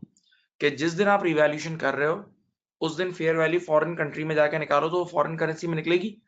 बस उसी दिन के एक्सचेंज रेट पर अपनी बुक्स में शिफ्ट कर लेना उस फेयर वैल्यू को, उस मार्केट वैल्यू को उसी दिन के एक्सचेंज रेट पर अपनी बुक्स में शिफ्ट कर लेना। तो बताओ $1200 मल्टीप्लाई बाय उस दिन का रेट है 90। $1200 मल्टीप्लाई बाय 90 कितना होता है? 1080000 होता है। तो देखो मैंने यहाँ लिखा मार्केट वैल्यू, इधर देखो 1080000 है। अब बताओ एसेट कितने से ऊपर गया, चेक करो। 608 और इन दोनों का डिफरेंस लो, ये हो जाएगा 1080 लेस 608 472,000। ये हो गया रिवैल्यूड बाय 472,000। ठीक है? अब इस पे नॉर्मल IS 16 अप्लाई कर दिया। एक बार अपने मुल्क में शिफ्ट हो गया ना, एक बार आपने अपने मुल्क में शिफ्ट कर दिया तो इस पर नॉर्मल IS 16 अप्लाई करना है। नॉर्मल IS 16 का मतलब जागो, अपवर्ड रिवैल्यूएशन आपने बचपन से पढ़ा, इक्विटी में जाती है। अपवर्ड रिवैल्यूएशन रिजर्व में जाती है। फिर रिपीट कर रहा हूं, एक बार आपने उस फेयर वैल्यू को अपनी बुक्स में ट्रांसफर कर लिया, अब उस पर नॉर्मल IS 16 अप्लाई करना जो नॉर्मल हालात में अप्लाई होता है। और IS 16 क्या कहता है? अपवर्ड रिवैल्यूएशन हमेशा कहां जाती है? इक्विटी में जाती है। अपवर्ड रिवैल्यूएशन कहां जाती है? इक्विटी में जाती है। तो ये 472,000 रिवैल्यूएशन रिजर्व में चला जाएगा, रिवैल्यूएशन रिजर्व में चला जाएगा। ओके। अब बच्चे का एक सवाल आया, सर देखो मैं एक टेक्निकल पॉइंट पूछ रहा हूं, ये जो 608 से 1080 पे लेकर आए ये जो 608 से 1080 पे लेकर आए, तो इस 472 के अंदर एक बात बोलूं, दो चीजें शामिल है। इस 472 में दो चीजें शामिल हैं, एक फेयर वैल्यू का चेंज और एक एक्सचेंज रेट का चेंज, दोनों शामिल है। इस 472 472 के अंदर दो चीजों का इफेक्ट शामिल है। नंबर एक सुनो क्या बताऊं, नंबर एक इसके अंदर फेयर वैल्यू का चेंज शामिल है, और नंबर दो इसमें एक्सचेंज गेन और लॉस भी शामिल है। लेकिन अब इसको अलग अलग करने की कोई रिक्वायरमेंट नहीं है, इस पे नॉर्मल IAS 16 का ट्रीटमेंट हो जाएगा। रिवैल्यूएशन रिजर्व बुक कर लिया, सही है। चलो, अब ऐसे ही तुम्हारी रिक्वेस्ट पे बच्चा सोचता है तो मैं एक साल और आगे कराता हूँ, मुझे जरूरत नहीं है। आप सबको पता है कि एक बार एसेट रिवैल्यू हो जाए तो अपडेटेड अमाउंट से डेप्रिशिएट होता है। एक बार एसेट रिवैल्यू हो गया तो अपडेटेड अमाउंट से डेप्रिशिएट होता है, डिवाइड बाय रिमेनिंग लाइफ। सुनो, आपका एसेट अब हो चुका है 1080 का, कितने का हो गया? 1080 का हो गया। यार ओरिजिनल लाइफ थी 20 साल, ओरिजिनल लाइफ कितनी थी? 20 साल। अब एक साल गुजर गई तो 19 साल रह गई होगी, तो आप यहां लिख दो डेप्रिसिएशन 1080 डिवाइड बाय 19 साल, 19 इयर्स। देख लो,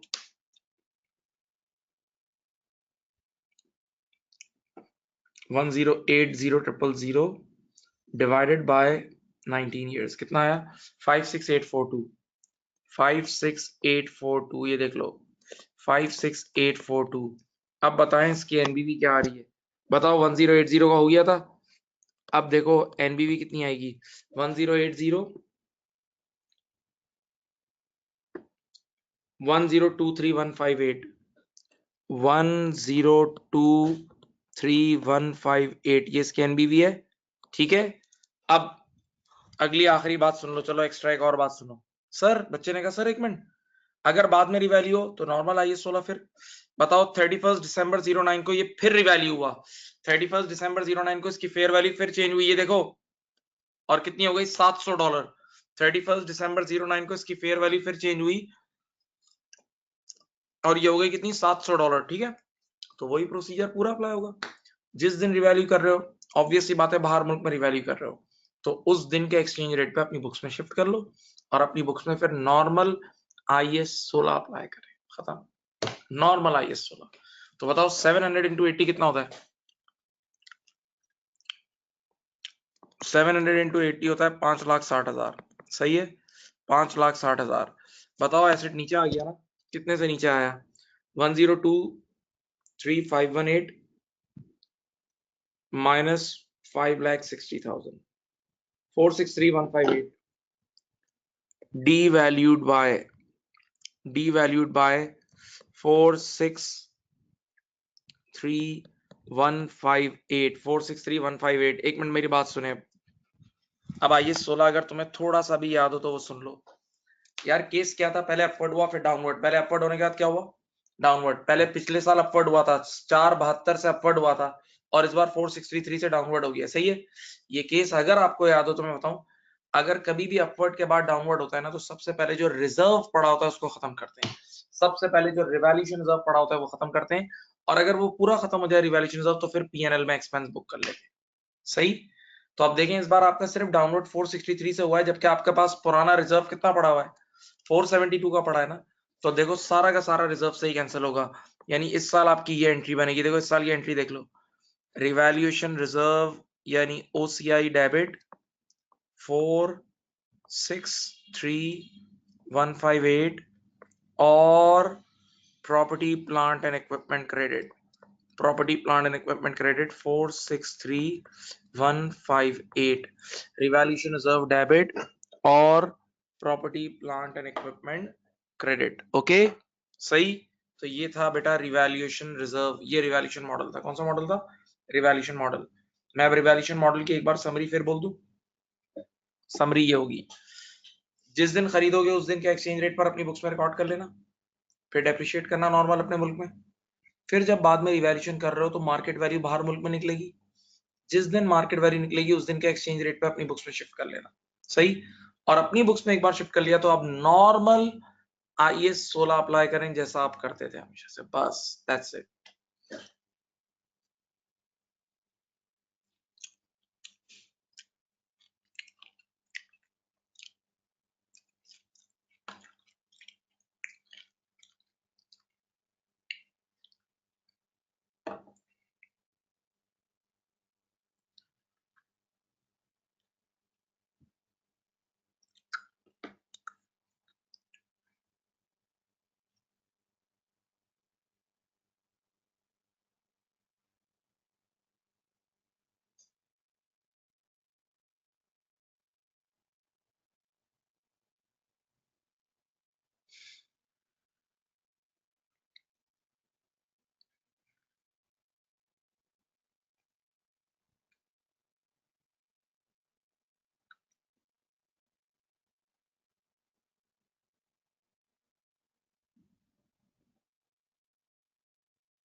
ठीक है जी।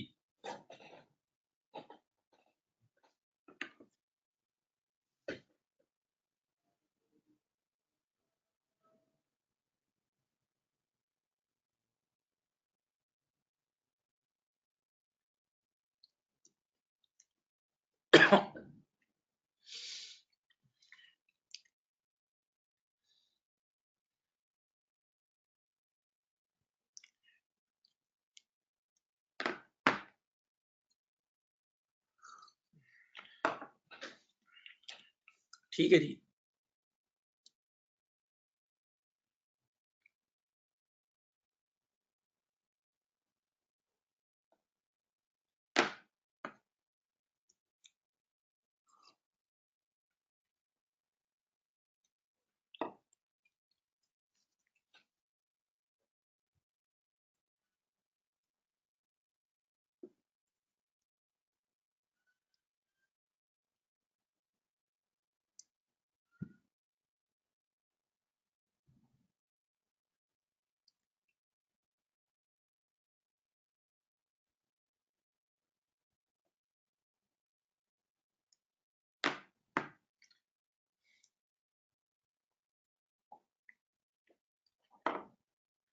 अब जो कुछ मैंने ये नॉन मॉनेटरी में बातें बताई है ना, वो देखो यहाँ नीचे लिखी हुई है, इसमें देखो, इसमें लिखी हुई है, ये देख लो, ये कॉस्ट मॉडल से रिलेटेड बातें लिखी हुई है, ये रिवैल्यूएशन मॉडल से रिलेटेड लिखी हुई है।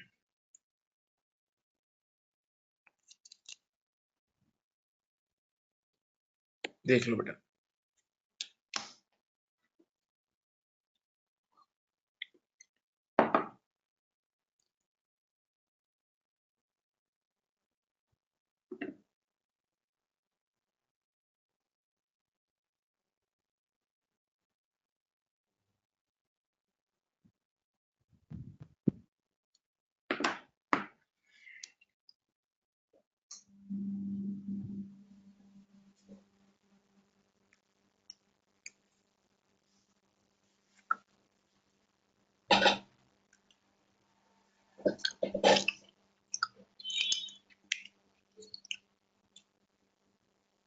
चलो सही। अब बेटा हम मूव कर रहे हैं, एक और छोटा सा स्टैंडर्ड है, F7 लेवल का ही स्टैंडर्ड है, लेकिन आता है यहाँ, उसका नाम है IS-37। एक स्टैंडर्ड है, उसका नाम है IS-37। ओके, IS-37 का नाम है प्रोविजंस, नाम अगर चाहें तो आप लिख भी लें, प्रोविजंस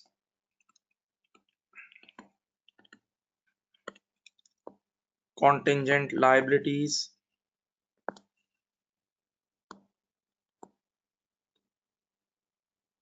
and contingent assets। ठीक है, provisions, contingent liabilities and contingent assets।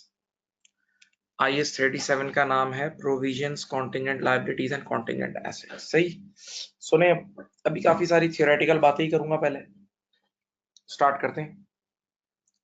आप अगर ये IS पढ़ना स्टार्ट करें तो सबसे पहले आपको प्रोविजन की डेफिनेशन मिलेगी। सर जी प्रोविजन की क्या डेफिनेशन है? प्रोविजन की डेफिनेशन है, पढ़ो, देखो ये लिखी हुई है हाईलाइटेड, यहाँ देखो पढ़ो। Provision is a liability of uncertain timings और अमाउंट। एक ऐसी लायबिलिटी जिसका या तो टाइम अनसर्टेन है या अमाउंट अनसर्टेन है, या टाइम अनसर्टेन है या अमाउंट अनसर्टेन है, या दोनों अनसर्टेन है। मिसाल सुने, पहली मिसाल, आज मैंने कुछ गुड्स खरीदी 1 लाख रुपए की, आज मैंने कुछ गुड्स खरीदी 1 लाख रुपए की, और उसमें 1 महीने का पेमेंट पीरियड रखा है। 1 लाख रुपए की गुड्स खरीदी और पेमेंट पीरियड कितना दिया है? 1 महीना। सही है, 1 महीने में पे कर दूंगा। तो इसका मतलब बेटा ये प्रोविजन नहीं है। क्यों? इसमें अमाउंट भी फिक्स है, अमाउंट भी 1 लाख है, और टाइम भी फिक्स है, टाइम कितना है? 1 महीने बाद पे करना है। तो this liability is not a provision. Okay, second example, आज मैंने एक 5 करोड़ रुपए का लोन लिया और जो मुझे 5 साल में रीपे करना है। 5 करोड़ का लोन लिया जो 5 साल बाद रीपे करना है। This is also not a provision because the amount is also fixed, plus the timings are also fixed. I have to pay this loan in 5 years. ठीक है, तो this liability is not a provision. अब third example देता हूं, सुनना। आज मैंने 50,000 telephone बेच दिए, टेलीफोन सेट बेच दिए, या मैंने आज 50,000 मोबाइल फोन सेट बेच दिए, ठीक है। और लोगों को मैंने 3 साल की रिपेयर्स की वारंटी दे दी कि अगर 3 साल के अंदर खराब हो जाए तो वापस कर देना। अब सोचें मुझे ये नहीं पता कि कब कौन आएगा। हो सकता है कोई 1.5 साल बाद आए, कोई 1 साल बाद आए, कोई 2 साल बाद आए। तो इसका मतलब इस लाइबिलिटी का टाइम अनसर्टेन है। इस लाइबिलिटी का टाइम क्या है? अनसर्टेन है। और एक और बात बोलूं, इसका अमाउंट भी अनसर्टेन है। इसका अमाउंट भी अनसर्टेन है। इसका अमाउंट भी अनसर्टेन है। इसका अमाउंट भी अनसर्टेन है। क्यों? मुझे नहीं पता कितने लोग आएंगे, 100 वापस आएंगे, 200 आएंगे, 300 आएंगे, 500 आएंगे, नहीं पता। तो बेटा ये लायबिलिटी प्रोविजन है। लायबिलिटी क्या है? प्रोविजन है। सही। तो आप फिर सोचें, प्रोविजन की डेफिनेशन क्या है? Provision is a liability of uncertain timings और अमाउंट। या तो टाइम अनसर्टेन हो या अमाउंट अनसर्टेन हो, या टाइम अनसर्टेन हो या अमाउंट अनसर्टेन हो, या टाइम अनसर्टेन हो या अमाउंट अनसर्टेन हो। सही। ओके। अब मैंने आपके सामने नीचे लिखा हुआ है recognition criteria. This is recognition criteria. IS 37 कहता है कि दुनिया की कोई भी कंपनी उस वक्त तक प्रोविजन नहीं बुक कर सकती जब तक ये रिकॉग्निशन क्राइटेरिया मीट ना हो। जब तक ये रिकॉग्निशन क्राइटेरिया मीट ना हो, ठीक है। पहला कंडीशन क्या है? Present obligation. First condition is present obligation. क्या मतलब बेटा? प्रेजेंट ऑब्लिगेशन का मतलब जिस दिन आप प्रोविजन बना रहे हो उस दिन ऑब्लिगेशन जिंदा हो, उस दिन ऑब्लिगेशन जिंदा हो। क्या मतलब? यानी as a result of past event right now आप ऑब्लाइज हो कि आपने कुछ रिसोर्सेज ट्रांसफर करनी है या आपने कुछ ड्यूटीज परफॉर्म करनी है, यानी ऑब्लिगेशन जिंदा हो चुकी हो। ऑब्लिगेशन जिंदा हो चुकी हो। अब तवज्जो फरमाइएगा प्लीज, देखें आगे। प्रेजेंट ऑब्लिगेशन बेटा दो टाइप की होती है। प्रेजेंट ऑब्लिगेशन दो टाइप की होती है, देखो नीचे एरो बना हुआ है ये। या तो ये लीगल होती है या कंस्ट्रक्टिव होती है। प्रेजेंट ऑब्लिगेशन दो में से कोई एक टाइप की हो सकती है। या तो ये लीगल होगी या ये कंस्ट्रक्टिव होगी। सर लीगल ऑब्लिगेशन क्या होती है? जो कि इनफोर्सेबल बाय लॉ हो। लीगल ऑब्लिगेशन वो होती है जो इनफोर्सेबल बाय लॉ हो। क्या मतलब? कि अगर वो आप ऑब्लिगेशन आपने मीट नहीं की तो सामने वाला आप पे केस कर सकता है। अगर वो ऑब्लिगेशन आपने मीट नहीं की तो सामने वाला आप पे केस फाइल कर सकता है। सर कोई एग्जांपल है? जी बिल्कुल है, बहुत सिंपल। मैंने आज कुछ सेल्स की लोगों को और लोगों को रिटन कॉन्ट्रैक्ट करके वारंटी दे दी। मैंने लोगों को सेल्स की और रिटन कॉन्ट्रैक्ट करके लोगों को वारंटी दे दी कि यार अगर गुड्स नहीं बिके तो पैसे वापस कर देना। सॉरी, मैंने कहा कि अगर गुड्स डिफेक्टेड हो जाए तो आप रिटर्न कर देना। सही। अब ये मैंने लिख के दिया, रिटन कॉन्ट्रैक्ट कर लिया है। अब अगर वो खराब हो गई और मैंने वापस नहीं ली तो वो केस फाइल कर सकता है। This is legal obligation. सही। तो प्रेजेंट ऑब्लिगेशन या तो लीगल होगी या कंस्ट्रक्टिव होगी, या लीगल होगी या कंस्ट्रक्टिव होगी, ठीक है। अब आ जाए कंस्ट्रक्टिव की मिसाल देता हूं। कंस्ट्रक्टिव की मिसाल देता हूं। Sir what is constructive obligation? What is constructive obligation? सुने, कंस्ट्रक्टिव ऑब्लिगेशन का मतलब हमारी कोई पास प्रैक्टिस या हमारी कोई पॉलिसी या हमारे किसी अनाउंसमेंट या हमारे किसी इशारे या हमारे किसी एक्ट की वजह से सामने वालों के दिलों में वैलिड एक्सपेक्टेशन क्रिएट हो जाए, हाँ कि हम कुछ ड्यूटीज परफॉर्म करेंगे, हम कुछ ड्यूटीज परफॉर्म करेंगे या हम कुछ रिसोर्सेज ट्रांसफर करेंगे। तो सच ऑब्लिगेशंस आर कंस्ट्रक्टिव ऑब्लिगेशन। फिर बोल रहा हूँ, हमारे किसी पास प्रैक्टिस की वजह से लोगों के दिलों में क्या क्रिएट हो जाए? Valid expectation. देखो ये वर्ड याद रखना, वैलिड एक्सपेक्टेशन क्रिएट हो जाए कि हाँ हम कुछ ड्यूटीज परफॉर्म करेंगे या हम कुछ रिसोर्सेज ट्रांसफर करेंगे, तो ऐसी ऑब्लिगेशन को बोलते हैं कंस्ट्रक्टिव ऑब्लिगेशन। सवाल, सर अगर कंस्ट्रक्टिव ऑब्लिगेशन पूरी ना करो तो सामने वाला केस कर सकता है? नहीं, नहीं कर सकता। लेकिन तवज्जो, कंस्ट्रक्टिव ऑब्लिगेशन मीट नहीं करोगे तो आपकी गुडविल खराब होगी। आपकी गुडविल खराब होगी and that's a cost, that's a cost. Sir मिसाल दें। अब मिसाल सुनोगे तो समझ जाओगे। First example, first example is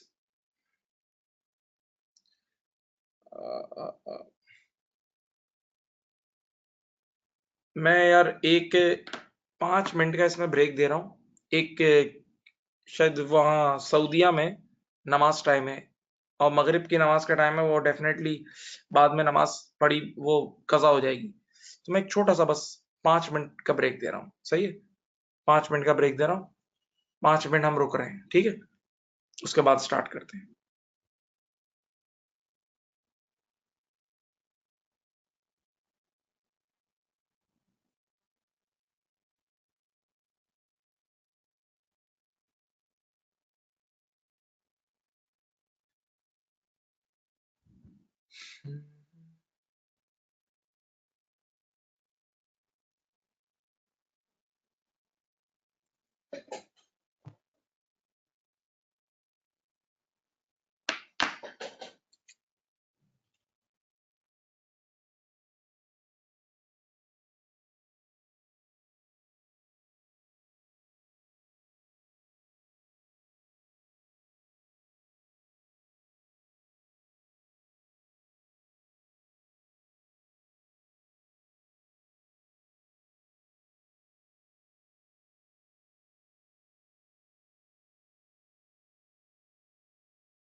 okay, सामने देख लें।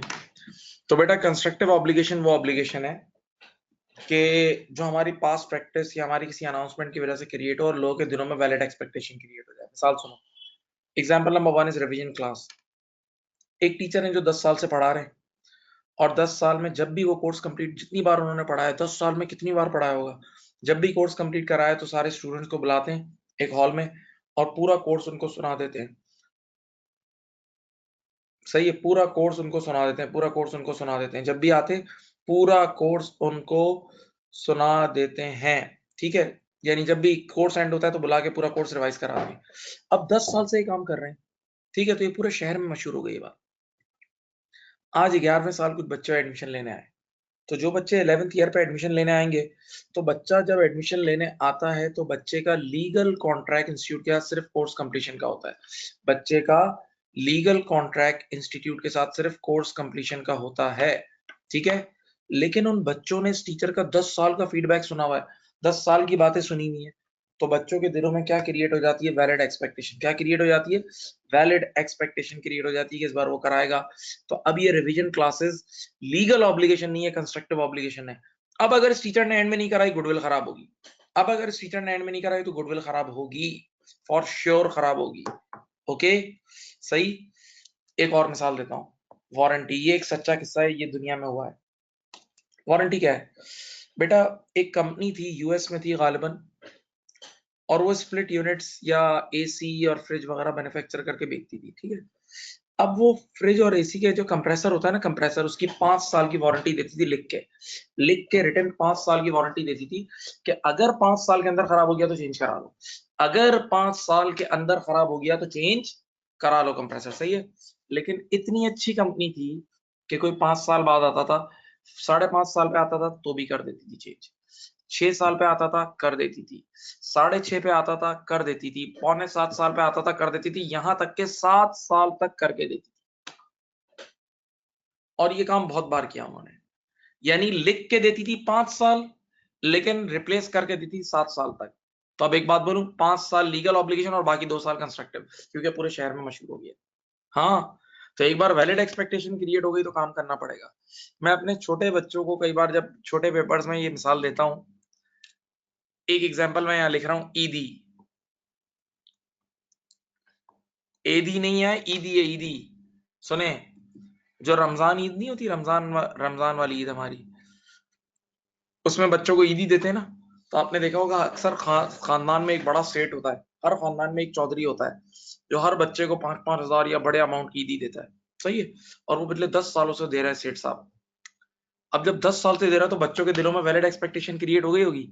इस बार बच्चे क्या करेंगे, पहले से ही रमजान में बच्चा प्लान बना के रखता है कि यार यहाँ से पैसा आएगा तो वहां घुमा दूंगा।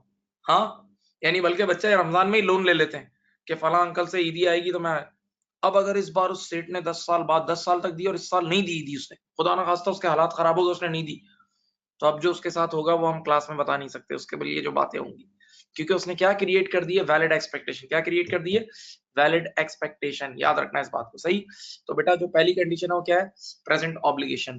तो प्रेजेंट ऑब्लिगेशन या तो लीगल होगी या कंस्ट्रक्टिव होगी, या लीगल होगी या कंस्ट्रक्टिव होगी। अब इससे पहले कि मैं सेकंड कंडीशन बताऊं, आपको एक छोटी सी मार्केट गाइड समझानी है। ये मार्केट गाइड है, देखो ये एक मार्केट गाइड है। आज के बाद प्यारे बच्चों ये देखो, आपको कभी भी कहा जाए कि फला चीज के होने के चांसेस रिमोट है, आज के बाद आपको कभी भी ये कहा जाए कि फला चीज के होने के चांसेस रिमोट है, तो रिमोट का मतलब समझ लो ना होने के बराबर, लेस देन 10%, लेस देन 10%। अगर कभी आपको ये कहा जाए कि फला चीज के होने के चांसेस पॉसिबल है, तो पॉसिबल का मतलब 10% से ज्यादा और 50% से कम। अगर आपको कहा जाए कि फला चीज के होने के चांसेस प्रोबेबल है, तो प्रोबेबल का मतलब 50% से ज्यादा और 90% से कम। और अगर कहा जाए कि फला चीज के होने के चांसेस वर्चुअली सर्टेन है, तो that means 90% plus, that means 90% plus, समझ लो वो काम हो गया। ठीक, ये मार्केट गाइड्स है, सही, ओके। अब कंडीशंस पढ़ें। पहली कंडीशन क्या थी कि प्रेजेंट ऑब्लिगेशन का होना जरूरी है। दूसरी कंडीशन क्या थी बताऊं, देखो पढ़ो, आउटफ्लो के चांसेस क्या होने चाहिए, प्रोबेबल। ऑब्वियस सी बात है, प्रोविजन है तो उसमें अल्टीमेटली आपका आउटफ्लो होगा। प्रोविजन में अल्टीमेटली आपका क्या होता है, आउटफ्लो होता है ना, आपने कुछ ना कुछ पेमेंट करनी है, तो उस आउटफ्लो के होने के चांसेस मोर देन 50% होने चाहिए। उस आउटफ्लो के होने के चांसेस मोर देन 50% होने चाहिए, तभी आप प्रोविजन बुक कर सकते हो। और प्यारे बच्चों जो तीसरी कंडीशन है वो क्या है, रिलायबल एस्टिमेट। अब जो आउटफ्लो होगा वो कितने का होगा, 1 करोड़ का होगा, 2 करोड़ का होगा, 10 करोड़ का होगा, कितने का होगा, तो उसका अमाउंट रिलायबली मेजर कर लो, उसका अमाउंट आप रिलायबली मेजर कर सको, सही है। अब रिलायबल एस्टिमेट कैसे करते हैं, इस पे किससे सुने। नंबर 1 सुनो, पहले ओरल बातें कुछ। Number 1 is past practice. Number 1 क्या है, पास्ट प्रैक्टिस। बेटा मेरा 20 साल पुराना ब्रांड है, तो मैं जानता हूं कि जब भी मैंने 1 करोड़ की सेल की तो इतने लाख की गुड्स वापस आई, फिर इतने करोड़ की सेल की तो इतने लाख की, तो हम अपनी पास्ट प्रैक्टिस से एक एवरेज निकाल सकते हैं। Number 2, quality of input.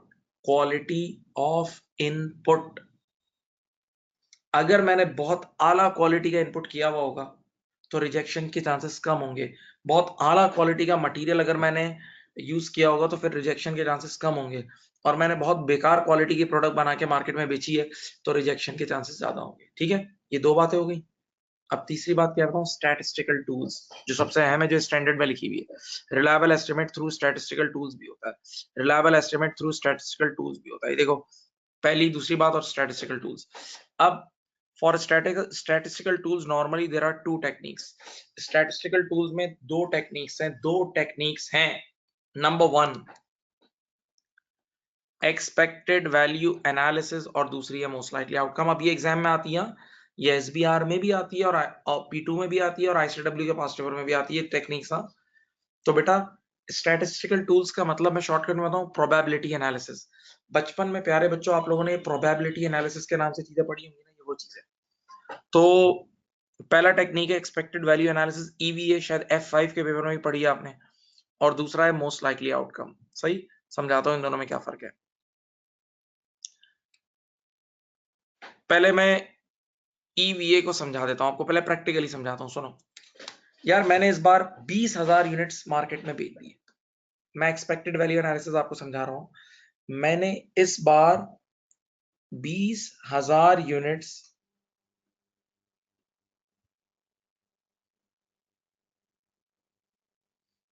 इस बार मैंने 20,000 यूनिट्स मार्केट में बेच दी अपनी प्रोडक्ट के, और लोगों को वारंटी दे दी। सही है। अब जो मेरा स्टैटिस्टिक्स डिपार्टमेंट था ना, उसने मुझे ये डाटा बना के दिया। अब आप स्क्रीन पे देखें, मुझे मुझे ना देख, स्क्रीन पे देखें। उसने मुझे ये स्टैटिस्टिक्स दिए, देखो पढ़ो। उसने कहा सर 30% चांस ये है कि 7,000 यूनिट्स वापस आएंगे, 60% चांस ये है कि 5,000 यूनिट वापस आएंगे, और 10% चांस ये है कि 2,000 यूनिट वापस आएंगे। देखें स्क्रीन पे देखें, पहले दो कॉलम को देखें, अभी तीसरे कॉलम को मत देखना, पहले दो कॉलम को देखो। उसने कहा 30% चांस क्या है कि 7,000 यूनिट्स वापस आएंगे, 60% चांस ये है कि 5,000 यूनिट्स वापस आएंगे, और 10% चांस ये है कि 2,000 यूनिट वापस आएंगे। सही है। अब देखो तीनों को ऐड करो तो 100% हो जाएगा। 30, 60 और 10 100 होता है। अब अगर आप एक्सपेक्टेड वैल्यू एनालिसिस यूज कर रहे हो, तो आप हर प्रोबेबिलिटी को उसके आउटकम से मल्टीप्लाई करोगे। करो देखो, 7,000 का 30% कितना होता है? 2,100। 7,000 का 30% 2,100। 5,000 का 60% होता है 3,000, और 2,000 का 10%, देखो 2,000 का 10% होता है 200। ठीक है। हर हर आउटकम को उसकी प्रोबेबिलिटी से मल्टीप्लाई कर देना, हर आउटकम को उसकी प्रोबेबिलिटी से मल्टीप्लाई कर देना। ये फाइनल कॉलम आ गया, इन सबको ऐड कर लो। 2,100, 3,000 एंड 200 कितना होता है? 5,300 यूनिट्स। इसका मतलब एक्सपेक्टेड वैल्यू एनालिसिस हमें ये कह रही है कि 5,300 यूनिट्स टोटल वापस आएंगे।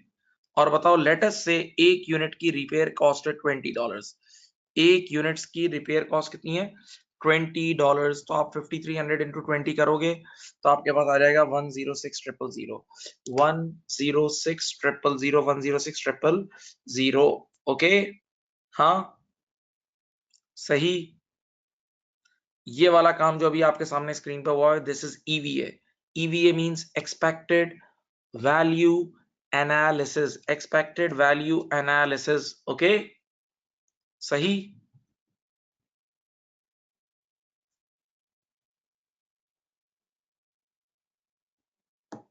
ओके, अब अगली बात सुनो। अगर हम ईवीए के बजाय इसको यूज करें, मोस्ट लाइकली आउटकम, ईवीए के बजाय मोस्ट लाइकली आउटकम को यूज करें, तो इसमें क्या होगा? सिर्फ इसके नाम को पढ़ के सोचो। इसके नाम में क्या लिखा है? Most likely outcome.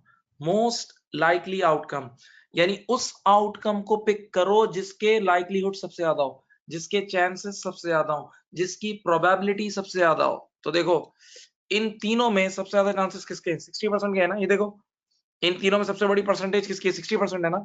तो अगर हम मोस्ट लाइकली आउटकम यूज कर रहे होंगे तो डायरेक्ट इस 5,000 यूनिट्स का हम प्रोविजन बनाएंगे, फिर 5,000 यूनिट्स के हिसाब से काम होगा। फिर बोलता हूं, ईवीए में क्या होता है? ईवीए में प्रोबेबिलिटीज को उनके आउटकम से मल्टीप्लाई करके फिर एवरेज निकलता है। ठीक है, ये ईवीए, एक्सपेक्टेड वैल्यू एनालिसिस। जबकि मोस्ट लाइकली आउटकम में जो परसेंटेजेस गिवन है उनमें से सबसे जो हाई परसेंटेज है, जो सबसे हाई प्रोबेबिलिटी है, डायरेक्ट वही अमाउंट उठा लेना। तो सबसे हाई प्रोबेबिलिटी किसकी है? 60% है, और ये वाले 5,000 यूनिट्स की है। तो डायरेक्ट 5,000 यूनिट्स का प्रोविजन बनेगा अगर हम मोस्ट लाइकली आउटकम यूज कर रहे होंगे। ठीक है, मैं 30 सेकंड के लिए खामोश हूँ, 1 मिनट के लिए, फिर देख आगे बताता हूँ आप लोगों को, देख लेंगे।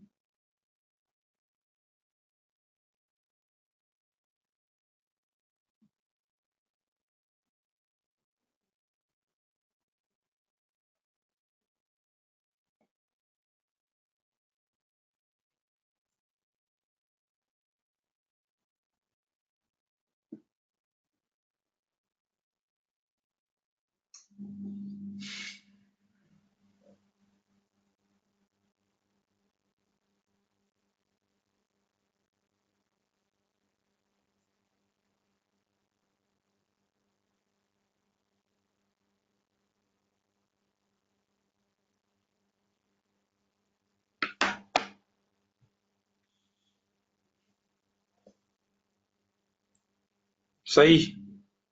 अब सुनो बच्चे का अगला सवाल। Sir when to use which technique, when to use which technique, कब यूज करें कौन सी टेक्निक। IS 37 क्या कहता है कि कब हम एक्सपेक्टेड वैल्यू एनालिसिस यूज करें और कब हम मोस्ट लाइकली आउटकम यूज करें, इसके बारे में IS 37 के क्या अहकामात हैं। जवाब दूं, सुनो।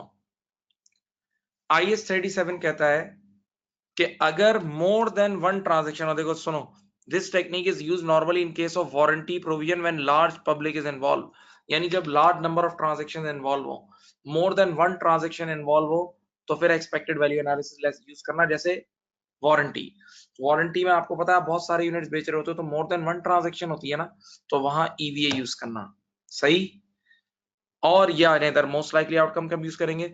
This technique is use in case of a single court case, this technique is use in case of single court case, जब एक सिंगल ट्रांजैक्शन इन्वॉल्व हो, जब एक सिंगल ट्रांजैक्शन इन्वॉल्व हो। Example court case, example single, example court case. सही है, court case अकेला ही होता है। फिर बोल रहा हूं सर एक्सपेक्टेड वैल्यू एनालिसिस कब यूज करेंगे, जब मोर देन वन ट्रांजैक्शन होगी, जब मोर देन वन ट्रांजैक्शन होगी तो एक्सपेक्टेड वैल्यू एनालिसिस यूज करेंगे। और जब एक सिंगल ट्रांजैक्शन होगी, एग्जांपल कोर्ट केस, तो बेटा हम मोस्ट लाइकली आउटकम यूज करेंगे, मोस्ट लाइकली आउटकम यूज करेंगे। ओके। अब देखो यहां एग्जांपल है, देखो कोर्ट केस की, कोर्ट केस की एग्जांपल देख लो क्या है। हम पर किसी ने केस कर दिया, तो हमें ये देखो एक्सपर्ट ने ये सारी फिगर्स दी हैं कि 20% चांस है कि 5 लाख का हमें पेनल्टी देनी पड़ेगी, 65% चांस है कि 3 लाख की पेनल्टी देनी पड़ेगी, और 15% चांस है कि 4 लाख की पेनल्टी देनी पड़ेगी। देखो नीचे सोल्यूशन लिखा हुआ है। अब बताओ इसमें से सबसे बड़ी परसेंटेज किसकी है। इसमें से सबसे बड़ी परसेंटेज है 65%। तो here most likely outcome is 300,000, so we'll make provision of 300,000, we'll make provision of 300,000। Okay, सही। Okay, done. देख लें एक नजर जो आज की बातें की हैं अभी तक।